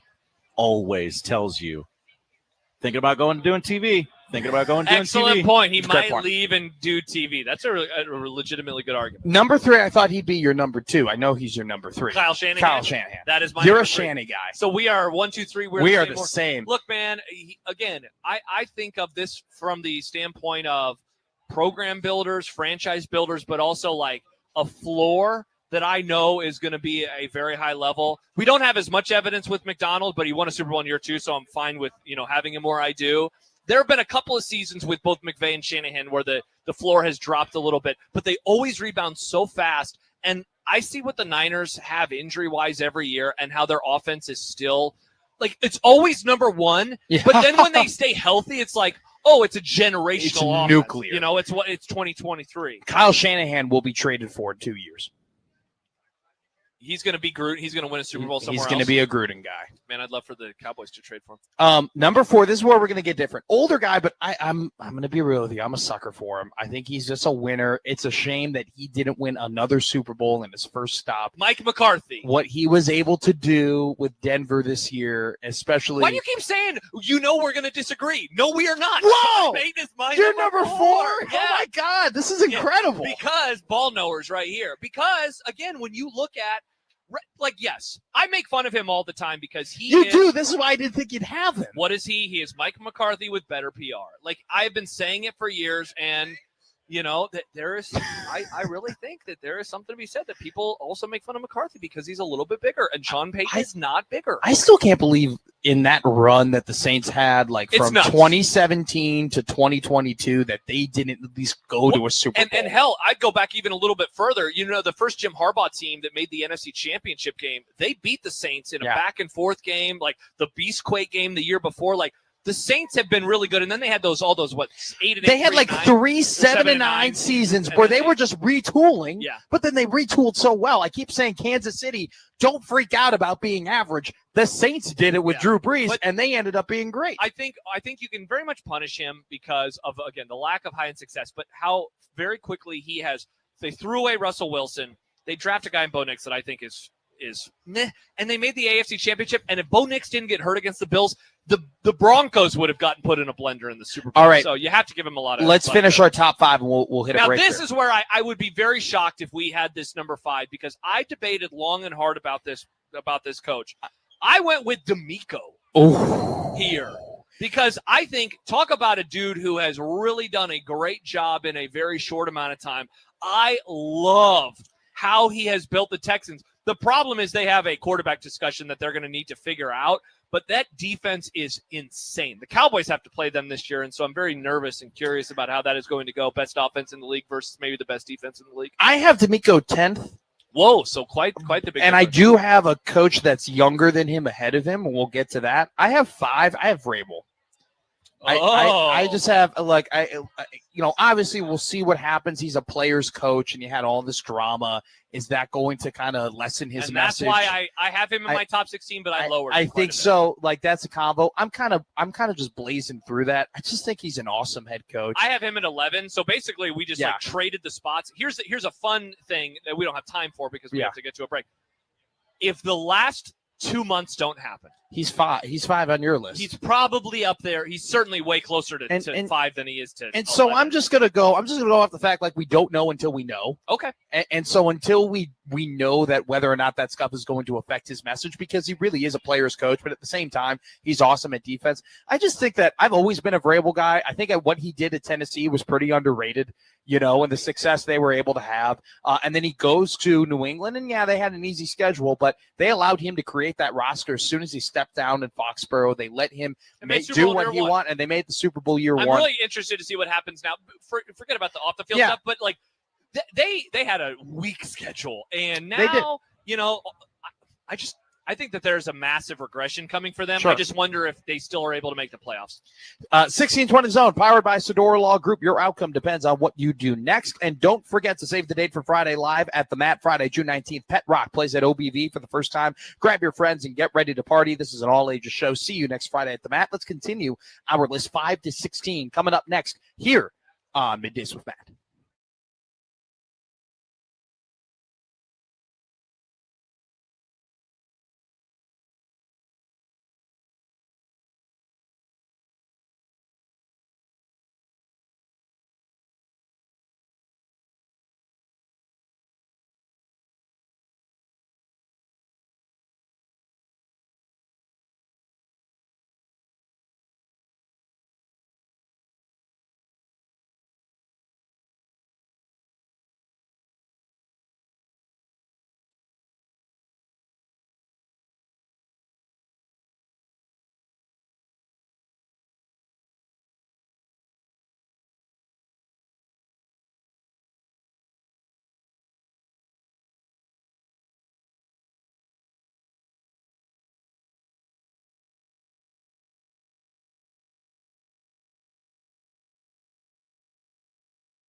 edition of Middays with Matt here at the Omaha Baseball Village, brought to you by Access Bank, here for a reason, yours and Children's Nebraska. Hour 2 is this special edition of Middays with Matt is presented by Nebraska Medicine, Fred and Pamela Buffett Cancer Centers. Get a second opinion at nebraskamed.com/cancer. All right, we were doing our top 16 NFL head coaches. We agreed on the top 4. To start a program with. Who would you like to start your franchise with as a head coach? Let's fly through 6 through 16. 6 through 16. All right. Now, this is where I get to make you mad. Dan Campbell is my number 6, and this is where you and Joey say all your weird stuff about him while ignoring the context that for all of our lifetimes, the Lions have been horrible, and now they are not. And they have one season where they take a step back, and they still are a 500 team. Get out of here with your slander. He is dependent on coordinators. And so they were barely out of the playoffs. Good coordinators. You can't be that great of a coach. You are a moron. I have him 11th behind D'Amico Ryan is where I have him. Okay. So I didn't disrespect him. It's just like I'm not as enamored. I have Andy Reid. Just like he's great at being a head coach. I will get to Andy Reid when we get to him. 7, I have Ben Johnson. I have Jim Harbaugh. I have Ben Johnson number 8. So this is a little bit of a you know what? I have Ben Johnson number 7. And then you have Jim Harbaugh number 8. So we have them both together, basically. I'm impressed by Harbaugh so far with the Chargers. He's got him to the playoffs. I definitely need to see them level up a little bit. I think we'd all agree there. Ben Johnson, I am a Ben Johnson guy. I know that a lot of the NFC North also is like, he's not very good and blah, blah. Like, those are idiots. Yeah, they are. I think he's really, really good. I think there's going to be some regression with the Bears this year, and so we'll see what happens with them. But pretty much we're on the same wavelength, and that's where I have Andy Reid at 9. I do not want to start with my franchise with him now above any of the other guys, though. So at 9, I have D'Amico Ryan. Okay. And I agree. You had him at 10. No, I miscounted. Okay. So I have D'Amico Ryan at 9. I have Dan Campbell at 10. I like D'Amico Ryan a lot. I agree with you. Like, who's the next progression? So, like, if you had McVay, right? Mm-hmm. Like, who is the next guy after McVay? By the way, it's Ryans. I was like, did I write D'Amico it down? Ryans, my bad. Yeah. If you had McVay's the offensive guy. If you had the next progression after McVay, who would that be? I would say it's Shanahan. Yeah. McDonald is kind of like the sexy defensive guy, and then it's D'Amico Ryans. And so I love what he's done. You're totally right. If C.J. Stroud could be a better quarterback, they would have been a better contender last year. 100%. So then I have Dan Campbell at 10. Okay. Fine coach. I think he's very dependent on the hires that he makes. I'm going to the same division for my number 10, Kevin O'Connell. I have O'Connell 11. Okay, so we are really on the same wavelength, and this is where I had Vrabel. So we have had the exact same top 11. And a lot of them in the same spots, including our top 4. Seriously. But with Kevin O'Connell, it's like I love that he's a great offensive coach. He's got some really, really good offensive weapons that he can work with. He does a good job working with them. He was able to turn around Sam Darnold's career. I don't want to get too over my skis on him because I still think, like, if I'm going to credit Campbell for not having a ton of, like, Super Bowl success and being at the mountaintop, I have to do the same thing with O'Connell, which is why Campbell goes ahead of him. But I still think he's a fine coach. All right, so we have our same top 11. Who do you have at number 12? Liam Cohen. Okay, see, man, I had him at 13, and then I erased his name, but I have Matt LaFleur at number 12. I have Matt LaFleur at 16. Okay, so you have him in your top 16. Obviously, look, the guy has a floor that is extremely high. His ceiling is basically a floor above his floor, though. Yeah. I mean, never made a Super Bowl with Aaron Rodgers. If the 7th seed did not exist, if we didn't have expanded playoffs, the Cowboys would have made the division round in 2023. After Cohen, I have Mike Tomlin, who's no longer a coach, but I would still select him. I absolutely would not. So here, at 13, I had Liam Cohen. I put Sirianni here. I put Sirianni 15. Even though I really don't believe myself, and I don't want him above anybody. Yeah. He's a culture guy, and his culture sucks. 14, I had John Harbaugh. And then, Bingo. And then 15, I had Sirianni, and 16, I had LaFleur. I had Mike McCarthy 15, and I had Brian Schottenheimer. I got to give my guys some love. We're both on the same side of the aisle. That's insane. Come by the Zone booth inside Omaha Baseball Village and register to win ice cream for a year from Ted and Wally's. Ted and Wally's official ice cream is 1620 Zone, celebrating 40 years with over 3,000 flavors. Benson in the Old Market area. Come by the Zone booth inside Omaha Baseball Village for some free hash hole vouchers, some early bird brunch, not your everyday brunch every day. Coming back here on 1620 Zone Radio Network. It's a special edition of Middays with Matt at the Omaha Baseball Village.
This special edition of Middays with Matt here at the Omaha Baseball Village is powered by Access Bank, here for a reason, yours, and Children's Nebraska. Save the date for Friday Night Live at the Mat, Friday, June 19th. Pet Rock plays live at the OBV for the first time. Grab your friends and get ready to party. This is an all-ages show. See you next Friday at the Mat. Josh Peterson. Matt McMaster. List and power ranking season in college football. We are time. Finally here. The magazines are out. Athlon, Lindy's, ESPN, Phil Steele. Couple of weeks, we're going to have Brett Ciancia. Joey, go ahead and play the grunt the slate. It's incredible. Oh, my gosh. It's incredible. I'm grunting. Mr. Grunt. No, that's him. That's the guy behind me. Yeah. Reading about all of this college football material. As you always say, the College World Series is always the start of the college football season. It is the unofficial kickoff of the college football season. I was talking about it with somebody, might have been my wife. And I was like, man, I mean, we get past the College World Series and not like there's anything else to talk about. What are we going to do? Break down baseball? Heck no, man. And so even John, who is always whining and complaining about anything related to football because he doesn't like the sport anymore, even he has to acknowledge, buddy, it's football season. You can still enjoy your summer. Enjoy your summer. Yes. Who's stopping you? Nobody is. But that doesn't mean that we're not going to talk about college football and the NFL every single day. Every day. What will you be doing? We'll be talking college football is what we're going to be doing. Where is she? Where is the football? Oh, it's coming, man. We have a list from On3. Okay, what is this? Another one of their top 5 lists? Big Ten head coach rankings, where all 18 coaches rank before the 2026 season kicks off. Okay, here we go. Okay. I have some problems with this list. Ooh, from Ari Wasserman, dear friend of the Grum. I believe we've had Ari Wasserman. We had him on the morning shows while I talked to I feel like he's a guy that you would love to argue with. Him and I, we had a phenomenal conversation with one another. We were talking about Kyle. Who's the guy who's coaching at Arizona State? Kenny Dillingham. Yeah. I almost said Kyle Winningham. They're kind of similar. He's at Michigan now. Yes, he is. He's actually 4th on this list. My best friend growing up, his name was Kyle. Kenny Dillingham, we had a great conversation about him because Ari is kind of in those circles in terms of, what's going on in Arizona. But anyway, here's this He's list. an Arizona grad, yes. Here's this list. Curt Cignetti, number 1. Inarguable. There is no conversation to be had about who the best coach is in the Big Ten, if not the entire country. He is number 1. Ryan Day, number 2. Sadly, he has won a lot. Dan Lanning, number 3. Man, are you on the Schaefer, Dan Lanning is overrated, or you better watch out because he's going to be on the hot seat? Like, the guy, now, somebody said this to me recently. If Dan Lanning was at Ohio State, you'd be saying all the same things. To which I say that's very fair. But he's not, and I like Oregon, and I like Dan Lanning. That dude's a really good coach. That team, I keep saying they have high floors or whatever. That dude's floor is like, 10, 11 wins. They're a playoff mainstay. When you look at, here's an exercise for you, Matt. Okay. I did this recently. I'm trying to remember who. It might have been with Schaefer. I think it was with Schaefer. Go ahead, sorry. Okay, real quick. Dan Lanning, you look at his seasons. I'm going to go back to 2023. In 2023, the Oregon Ducks lost 2 times. Both of those were to Washington, the team that eventually played in the national championship game. In 2024, Oregon lost 1 time. It was to Ohio State, the team that won the national championship. In 2025, Dan Lanning's Oregon Ducks lost 2 times. Both losses were to the eventual national champion Indiana Hoosiers. So, on one hand, the last 2 ways that their seasons have ended have been pretty terrible. In rematches, his teams have performed worse than they did in the first matchup. Sure. Whether it was Indiana, they got smoked, or Ohio State, they got smoked. Even Washington in that Pac-12 championship game. The score not as indicative of how they played. So there's a rematch problem that they very much have. On the other hand, he only loses to teams that are in the final game of the season. So it's like, I know that I just did a long soliloquy. All it was in reaction to was your face. But I could tell where you were going, and I wanted to get out in front of it because he's a great coach. But he needs to take a next step. I think he's 1 year away from having the Ryan Day conversations that we were having before 100%. they beat Tennessee because, let's be real, who has invested more in their roster than Oregon. Oregon has invested so much in terms of not only just high school recruiting class, but transfer portal classes. They are. I don't know if they're the number one. But they are in that tier of Ohio State, yes. Texas LSU. A&M, Texas Tech. They are in tier one. Yeah, for sure. In terms of what they've invested. And, agree. it's Phil Knight Nike money, and it comes Phil Knight Nike expectations. I would put him 3 on this list. I think he's a fine coach. I do think you could have an argument between him and Kyle Whittingham, because I think Kyle Whittingham even with him taking a step back in recent years. But his offense was horrible. 3 of the last 5 seasons they had 10-win seasons, and the last couple of years, but 2 of them were rough. But here's the thing: the last 2 years that Oregon was in the Pac-12, who was playing in the Rose Bowl? It was Kyle Whittingham. It was Utah. Okay. So it's I still think there's a lot to be said about the success that Whittingham's had. I would put Lanning in front of Whittingham. I'm just saying. I do think, though, he's 1 year away from being Ryan Day before he won the national championship. And he might be 3 or 4 years away from being the James Franklin conversation of not being able to get over the hump. See, but they have wins over good teams. So they just also have. But it's not like Lanning. It's not like Franklin didn't have wins over good teams. No, I bet Dan Lanning has more top 10 wins than. Okay, but at the same time, it's Penn State was still beating all the teams that weren't Ohio State. I mean, Oregon was losing. Top 10 teams. Oregon was losing to teams in the Pac-12 the years before they went out of there, and Oregon hasn't beaten the top team in Indiana, and Oregon hadn't beaten the top team in Ohio State. Well, they did beat Ohio State though that year. But I'm saying, but what I'm also saying though too is that he's 4 years away from being that. He's a very long road from not doing. Or that. He's 4 years away from in that 4 years winning. He's probably more likely to win a national title than beat James Franklin. That's 100%. I very much believe in him as a program builder. That said, this is going to be an interesting year for them because they're replacing both coordinators. It's also that, though, that they were super talented last year and they were super young. And, yeah, they did lose Kenyon Sadiq and, Dylan Tiedemann and some important guys in the draft. But they got, what's his name from Minnesota coming in to Coy help with Parrish. They also have, bring a lot of their guys back from last season as well. This is a massive season for Oregon. And they will be ranked. Funny? I am a little out on them this year. I'm not. And I don't know how much of this for me is just purely Dante Moore. But there's just something about him that I'm just nah. I think Dante Moore is a great quarterback. See, but you're viewing him through the lens of NFL. But I'm not. You're two NFL pills. He had one bad game against Indiana, and Indiana killed everybody. No, it's not even that. See, I like how both of us are taking different tacks on the same. He had a great year. Great year. He was fine. 30-10, that's fine. 30-10 is fine. More than fine. What? No, it's not. Okay. No. His 4 of his interceptions were against the team who won the national championship. He had 2 interceptions against Indiana in the first game, and I think he had 2 interceptions. He just had 1. He had 3 of his interceptions. In the playoff, though, look at him against really good teams. Anyway, so that's Dan Lanning and number 2. They're going to be a top 5 team in the first season. They're going to make the college football playoff. Am I going to pick them to win? Bad against Wisconsin, bad against Iowa. Every quarterback has bad. You can go and look at guys who were bad games. Now I know it was rainy that night. Guys have bad games. You don't think there's a tiny bit of you that's just a little too NFL pilled with Dante Moore? No, I don't think there's a little bit of me that's too NFL pilled with Dante Moore. I think Dante Moore's a really good quarterback, and I think he's one of the top 5 quarterbacks in college football this year. Okay. I think he's going to be a really good quarterback. All right, Kyle Whittingham with Michigan at 4. You cool with that? I don't even remember who's next on this list. It would be Ferentz and Lincoln Riley 5 and 6. Yeah, probably. Again, it would be Lincoln Riley 6. Brett Bielema is 7. Mm-hmm. I'd put Bielema ahead of Riley. Really? I think with what Bielema's accomplished at Illinois, it's the first time they've had it's pretty wild 9-win seasons at Illinois. He has been so effective in the transfer portal.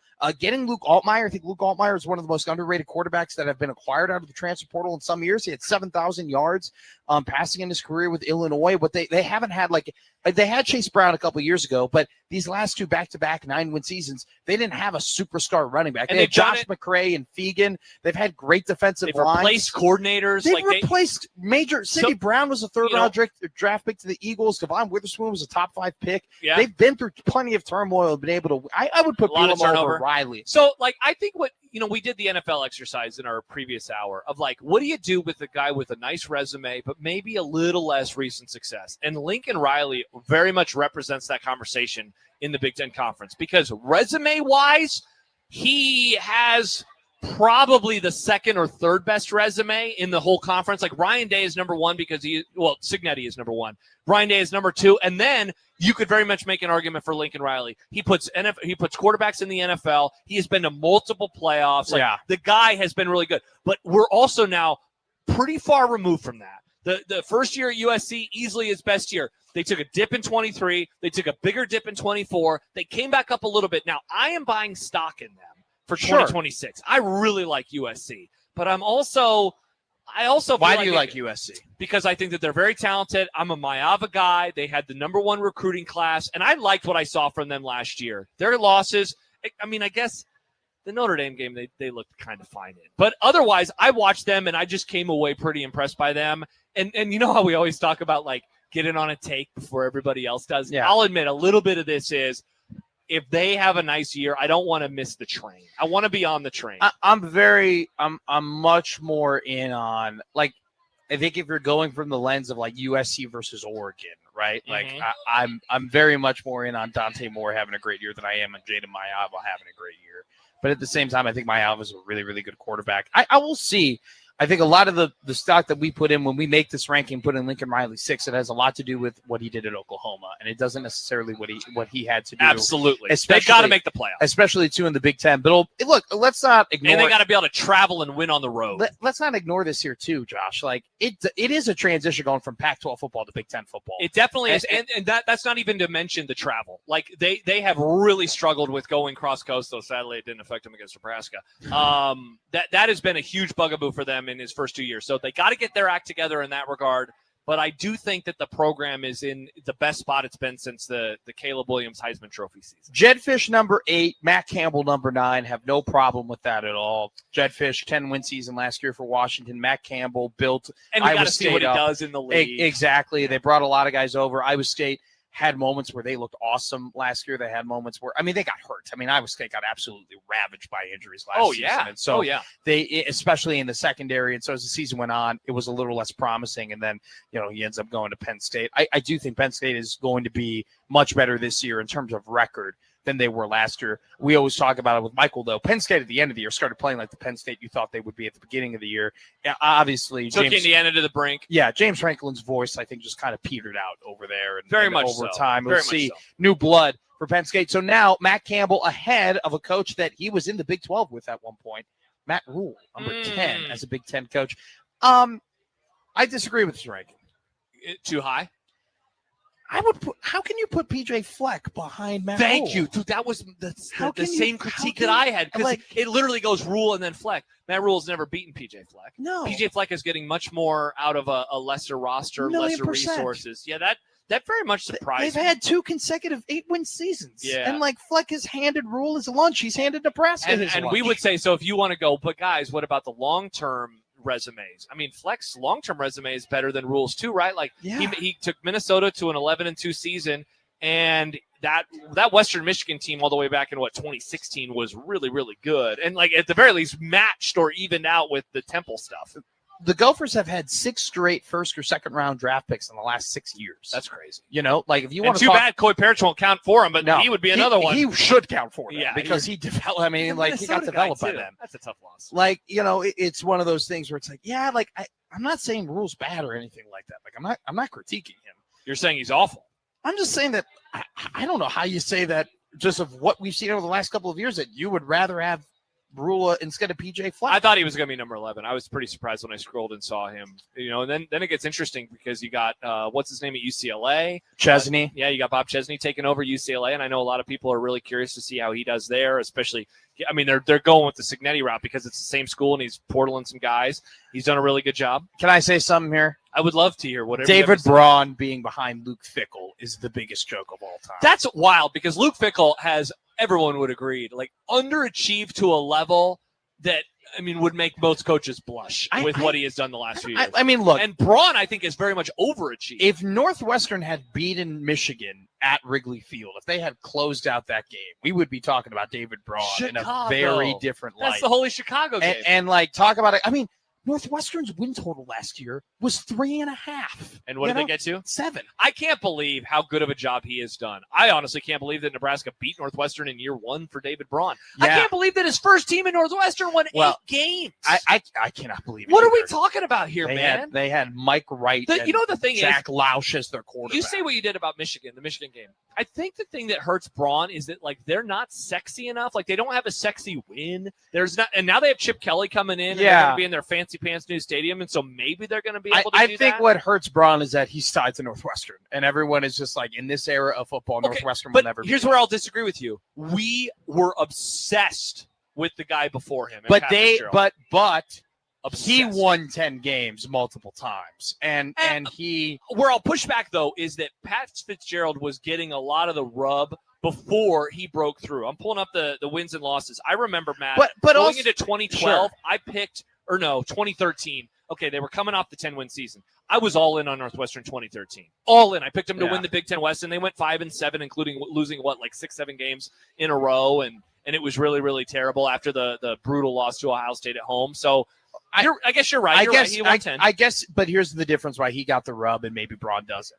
What Fitz was doing was like nobody had seen that a lot in terms of Northwestern being competitive. That's true. Braun takes over a job where we've seen Northwestern go to the Big Ten championship game. We've seen them have very successful seasons. That's true. He doesn't get that boost that Fitz gets. All right, we're going to take a break here. Tim Verghese is on his way in person. We'll talk to Timmy V of Inside Nebraska. Some pretty big recruiting weekends have happened. We'll also talk about Brendan Sorsby and his analysis on him when it comes to the draft. The 1620 The Zone hydration sponsor. Nothing says happy birthday, America, like an ice cold Coca-Cola this summer. Pick up a Coca-Cola and drink at America's 250th. 1620 The Zone, powered by the Sodoro Law Group. Your outcome depends on what you do next. Timmy V of Inside Nebraska coming up next here on Middays with Matt.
This special edition of Middays with Matt is brought to you by Access Bank. Here for a reason, yours and Children's Nebraska. Matt McMaster, Josh Hodson, along with Josh Peterson here at the Omaha Baseball Village. We also want to let you know this broadcast is powered by the Sedora Law Group. Your outcome depends on what you do next. It's a Tuesday at 12:20, which means in Middays with Matt Forum, we bring on Tim Verghese of Inside Nebraska and Rivals inside the Omaha Baseball Village. Tim, thank you so much for coming down here, my friend. Of course. Thanks for having me. You have been working, okay? You have been writing. It seems like every day I see a Tim Verghese article. I click on it. Many articles. Yes, I click on it right away. I read it. Let's just cut to the chase here. Jalen Hill is supposed to be announcing his commitment pretty soon here today, the 4-star cornerback from Nebraska. You got Kuhn and Cottrell, the 2 offensive linemen. Kuhn is from St. Pius, Missouri, right? Yes. And Cottrell from Nebraska, Ashland guy. And then you have a whole host of other recruits as well. The 4-star wide receiver that they're going to, Khalil Taylor, who was previously committed to Penn State, decommitted. The Nittany Lions still in on that commitment. So a lot of things still developing so far for Nebraska's 2027 recruiting class. But how do you think this is all going to pan out? Are we going to be at 20, 22, 24 prospects? Do you think, if I told you right now, Nebraska in the top 15 in terms of recruiting classes when it's all said and done, your outlook before we kind of get that final push in July and August heading into then signing day in December, where do you think Nebraska's at right now? I think Nebraska's well positioned to, come out of June with a top 20 class for sure. I think top 15 very much in the cards. Really depends on what happens with Khalil Taylor, who's going to announce his commitment July 6th. Okay. And so that's going to be – there's some time in that one. There's some ground to make up as well on Penn State.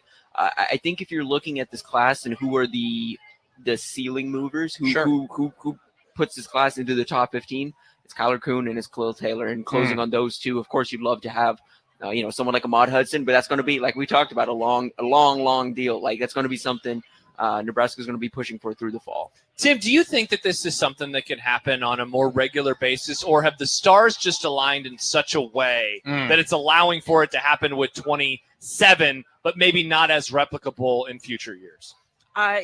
So some of it is a Trey Taylor effect, yes, and having him committed, and I think his ascent, and I think some of this national talent recognizing who he is. I mean, Nebraska's not in this Khalil Taylor recruitment late, and look, credit to the staff for the work they've done. They're not in this recruitment and getting this OV without the relationship he has with Trey Taylor. They play together on the 7-on-7 circuit. Ahmad Hudson, you're not in this recruitment at this point without holding the commitment of Trey Taylor. So some of this, I would say, is the result of having Trey Taylor committed, and I think his own rise up the rankings. And honestly, I'll say this: once we get the On3 rankings or the Rivals rankings calibrated and adjusted following the Elite 11, I think Nebraska's even better positioned for a top 15 class because Trey's going to be that much higher up in the rankings. Sure, he's 44 right now. 44 right now, and he is the 5th or 6th quarterback? Number 3 overall. Number 3 overall. Okay. You expect him to be number 1 when it's all recalibrated? Number 1 or 2. Number 1 or 2. But he's going to be like firmly in that mix. He's going to be above Israel Abrams from Montini Catholic, in your opinion? That's a hell of a prospect. That we'll see. That's going to be. I think that's been the back and forth that is dictated. I think the ranking arguments both here and at other places is who do you put above the other. I think some of it with Trey is what he's put up on tape to this point. And with Izzy, it's what he has in his frame. Well, what the Till said. And it's a very big what if, and it's super far down the line. But man, it'd be incredible if Nebraska and Miami ever played each other because of the rivalry they have from being in Illinois high school football. And that Montini Carmel Catholic game last year, Montini wins 55-54. Absolutely insane thriller. But let's go ahead. Let's keep talking about Nebraska's class battle at the Boneyard. June 20th. It was a major success last year. I was there. You were there. It was incredible to see the Trey Taylor. Ahmad Hudson already had come out. It was already his coming out party. Everybody knew that he was a superstar, but it was another incredible performance. And a lot of the people there seeing Trey throw to Ahmad, it was like, oh my God, like what if this could actually happen here in Memorial Stadium when they have pads on? Your expectations and your excitement for Battle at the Boneyard, what are some of the things you're expecting and you want to see? It's going to be a good group this year. I mean, maybe not I would say the top end recognizable star power that maybe people have, but 24K, the team that Trey Taylor plays with, They're coming into town. They're bringing a good group of talent. I'm expecting Tyree Mannings Jr., four-star wide receiver who was all over the highlights this week and catching passes from Trey at OT7 finals. Going to be back in town. He loved his first visit to Nebraska back in March for the spring game. He was in town for the Huddle Futures Forum. I caught up with him in April at OT7 Dallas. He's going to be in town this weekend with that team. Chris Vargas, the number one quarterback in the 2028 cycle. Out of Massachusetts. He's the quarterback for 24K coming in this weekend. So you're going to have another lead quarterback in town. We talked about the Trey Taylor effect with this last cycle. They're trying to get ahead in 2028. They're going to get their first shot at Chris Vargas, the number one quarterback in 2028. Tim, I want to ask you a question that I get a lot about Trey Taylor from people who maybe they don't pay attention a ton to recruiting. And so they're like, how in the world does Nebraska have a recruitment or a commitment rather from a guy who's going to be maybe ranked number 1 or number 2, certainly ranked number 3 right now? How do they have this when like Ohio State is interested in him and Ohio State keeps putting wide receivers into the NFL and quarterbacks into the NFL? And so I'm guessing you get asked that question a lot too. How have they done this, in your opinion, given that they just don't have a lot of success to fall back on like the other schools that are invested in them? Right. So, look, and I think there's been a narrative out there that Nebraska was somewhat early on Trey. I don't think that was the case. Trey's recruitment started really, really early. It started in middle school, to be quite honest. And so when Nebraska got involved, they were actually technically on the back end or right in the middle with some of these other Big Ten programs. But some of these SEC powers were already in the mix. Some of these big time schools were already in the mix. You know, Notre Dame was evaluating closely. He had been to Michigan a ton. Ohio State was in the, there's a bunch of different programs he was looking at. What separated Nebraska, I think, is when he first emerged on the radar for them, got to campus and landed that offer way back in the fall of his sophomore year. Nebraska went out, Coach Barthel went out there and visited him and started building that relationship with the coaching staff. And I think Nebraska, when all of these other schools were, you have these top national programs and they always get out early on these top quarterbacks. So Trey's one of their targets, but not necessarily the only top target. For Nebraska, once they got Trey to campus and once they started to really build that relationship, they kind of honed in on him as the guy. And it was just that commitment on Nebraska's end was reflected, in how they recruited him. And on his end, I think for him, he wanted to make a decision early, and he felt getting around Nebraska, seeing the new facilities, and then realizing just how bad they wanted him. And getting around the staff. I think for him, getting around Dana Holderson, Glenn Thomas, learning about the staff. I mean, he talks a lot about the relationships he's built at Nebraska, and it's not just BS. I think he's got a lot of strong relationships here. It's why he stayed committed for this long. It's why he's this vocal. Peer recruiting and trying to get others here because he really believes in what's happening in the building. Real quick, yes or no before we hit a break here. Brendan Sorsby worth a second-round supplemental draft pick? No. Okay. All right. That's all I need to hear. There we go. All I need to hear from Tim Verghese of Inside Nebraska and Rivals. You're the man. You've gotten me into recruiting. I'm saying all these names. I'm saying all these stars. You're doing a good job. Dude, it's all because of this guy. Tim's doing a good job. Dude, it's the incredible writing you do. So thank you so much, my friend, for how just good of a job you're doing over there at Rivals. Come by the Zone booth at Bullpen inside Omaha Baseball Village and register to win a 1620 The Zone prize pack of KC Royals porch tickets and ice cream for a year from Ted and Wally's 13th and Mike Fahey. Also come by the booth and get some free hash hole vouchers from Early Bird. Early Bird brunch, not your everyday brunch every day. We'll give you the weather. We'll give you the traffic. We'll give you a defensive play of the game, and we'll give you our predictions coming up next year on the special edition of Middays with Matt here on the 1620 Zone Radio Network.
This special edition of Middays with Matt, powered by Access Bank, here for a reason, yours, and by Children's Nebraska. Come inside the zone booth inside Omaha Baseball Village and register to win ice cream for a year from Ten Wally's. Ten Wally's, official ice cream of 1620 The Zone, celebrating 40 years with over 3,000 players, Benson and the Old Market, Omaha. The greatest show on dirt is what they call the College World Series, but it's not all just because of all the dingers and home runs and doubles and triples we see. It's because of some of the great plays that are being made on defense throughout the field. We'll bring you the defensive play of the game, which is presented by Pinnacle Bank, the way banking should be. Member FDIC. 1 ball, 2 strikes. Shift is on for Hudson, and the pitch is cut on and missed. Strike 3. We'll He go has ahead struck and out 4 straight Georgia Bulldogs. 9 Thanks, John. total. And that he's was the only defensive play of the getting game, brought better. to you by Pinnacle Bank. The We are 9 4 minutes away from strikeouts. sending it up to John Bishop and Mike Farron, along with Connor Happer manning the sidelines of the Nice. Westwood One Studios. But before we do that, what is the traffic looking like, Josh Hodson? I love those defensive strikeouts. Business as usual here at the Omaha Baseball Village. If you're headed in, shouldn't be too many trouble spots. Cumming Street only backed up to 20th today. So it's looking pretty good as well as those cross streets. Yeah. I was wondering because we have a friend who's stopping by momentarily, and so he might be listening right now. I wonder where he is. He left the Midtown area 17 minutes ago. They should probably be here by now. Yeah, we think we're getting close. Weather from Marty. Well, traffic's brought to you by Park Omaha. I should say that. Make a game plan for your parking. Learn more about parking in advance at parkomaha.com. We'll give them another piece of love in the in-between show. Yeah. Weather from Marty McEwen. No change today. A little bit warmer. The flow aloft is from the northwest, keeping and a little controversial here from Marty, the Gulf of Mexico moisture cut off from Nebraska tonight. Wow. The wind Bargatze wouldn't call it that. increase. He would not increase from the south as another upper level disturbance approaches. We'll keep an eye on that. Should be easy to get a game in today. And then Marty said drying conditions remain excellent for the next 2 days. Evapotranspiration rates will be high. Everyone's got to know about the evapotranspiration rates. What are you doing if you don't? All right, we're 2 minutes away from one of our first 2 rematches of the day, West Virginia versus Troy. Your prediction, baseball man Josh Peterson. West Virginia gets it done. Sorry, Troy. Hodson? Same. I'm going to take WVU, so congratulations to Troy on winning this game. WVU probably going to have a little bit more arms than Troy is in this one, but should be a plenty of offense. Josh Peterson, your last OBV show with me until we get to the championship series. Maybe Monday. Maybe Monday if we get a championship game. Thank you so much for having such a great time. What a great time. It's so fun hanging out with my pals, you and Josh, and now it's already over. And you cannot forget about Joey Warcola down in our 50th and Dodge Studios. Thank you so much for Joey for being a great producer. From Matt McMaster, from the greatest producer of all time, Josh Odson, and an okay host in Josh Peterson. I'll take live that. here from the OBV. 1620 Zone Hydration sponsor. Nothing says happy birthday, America, like an ice cold Coca-Cola. This summer, pick up a Coca-Cola and drink in America's 250th. Let's send you back up to the Westwood One Studios with Mike Farron, John Bishop, and Connor Happer here on the 1620 Zone Radio Network.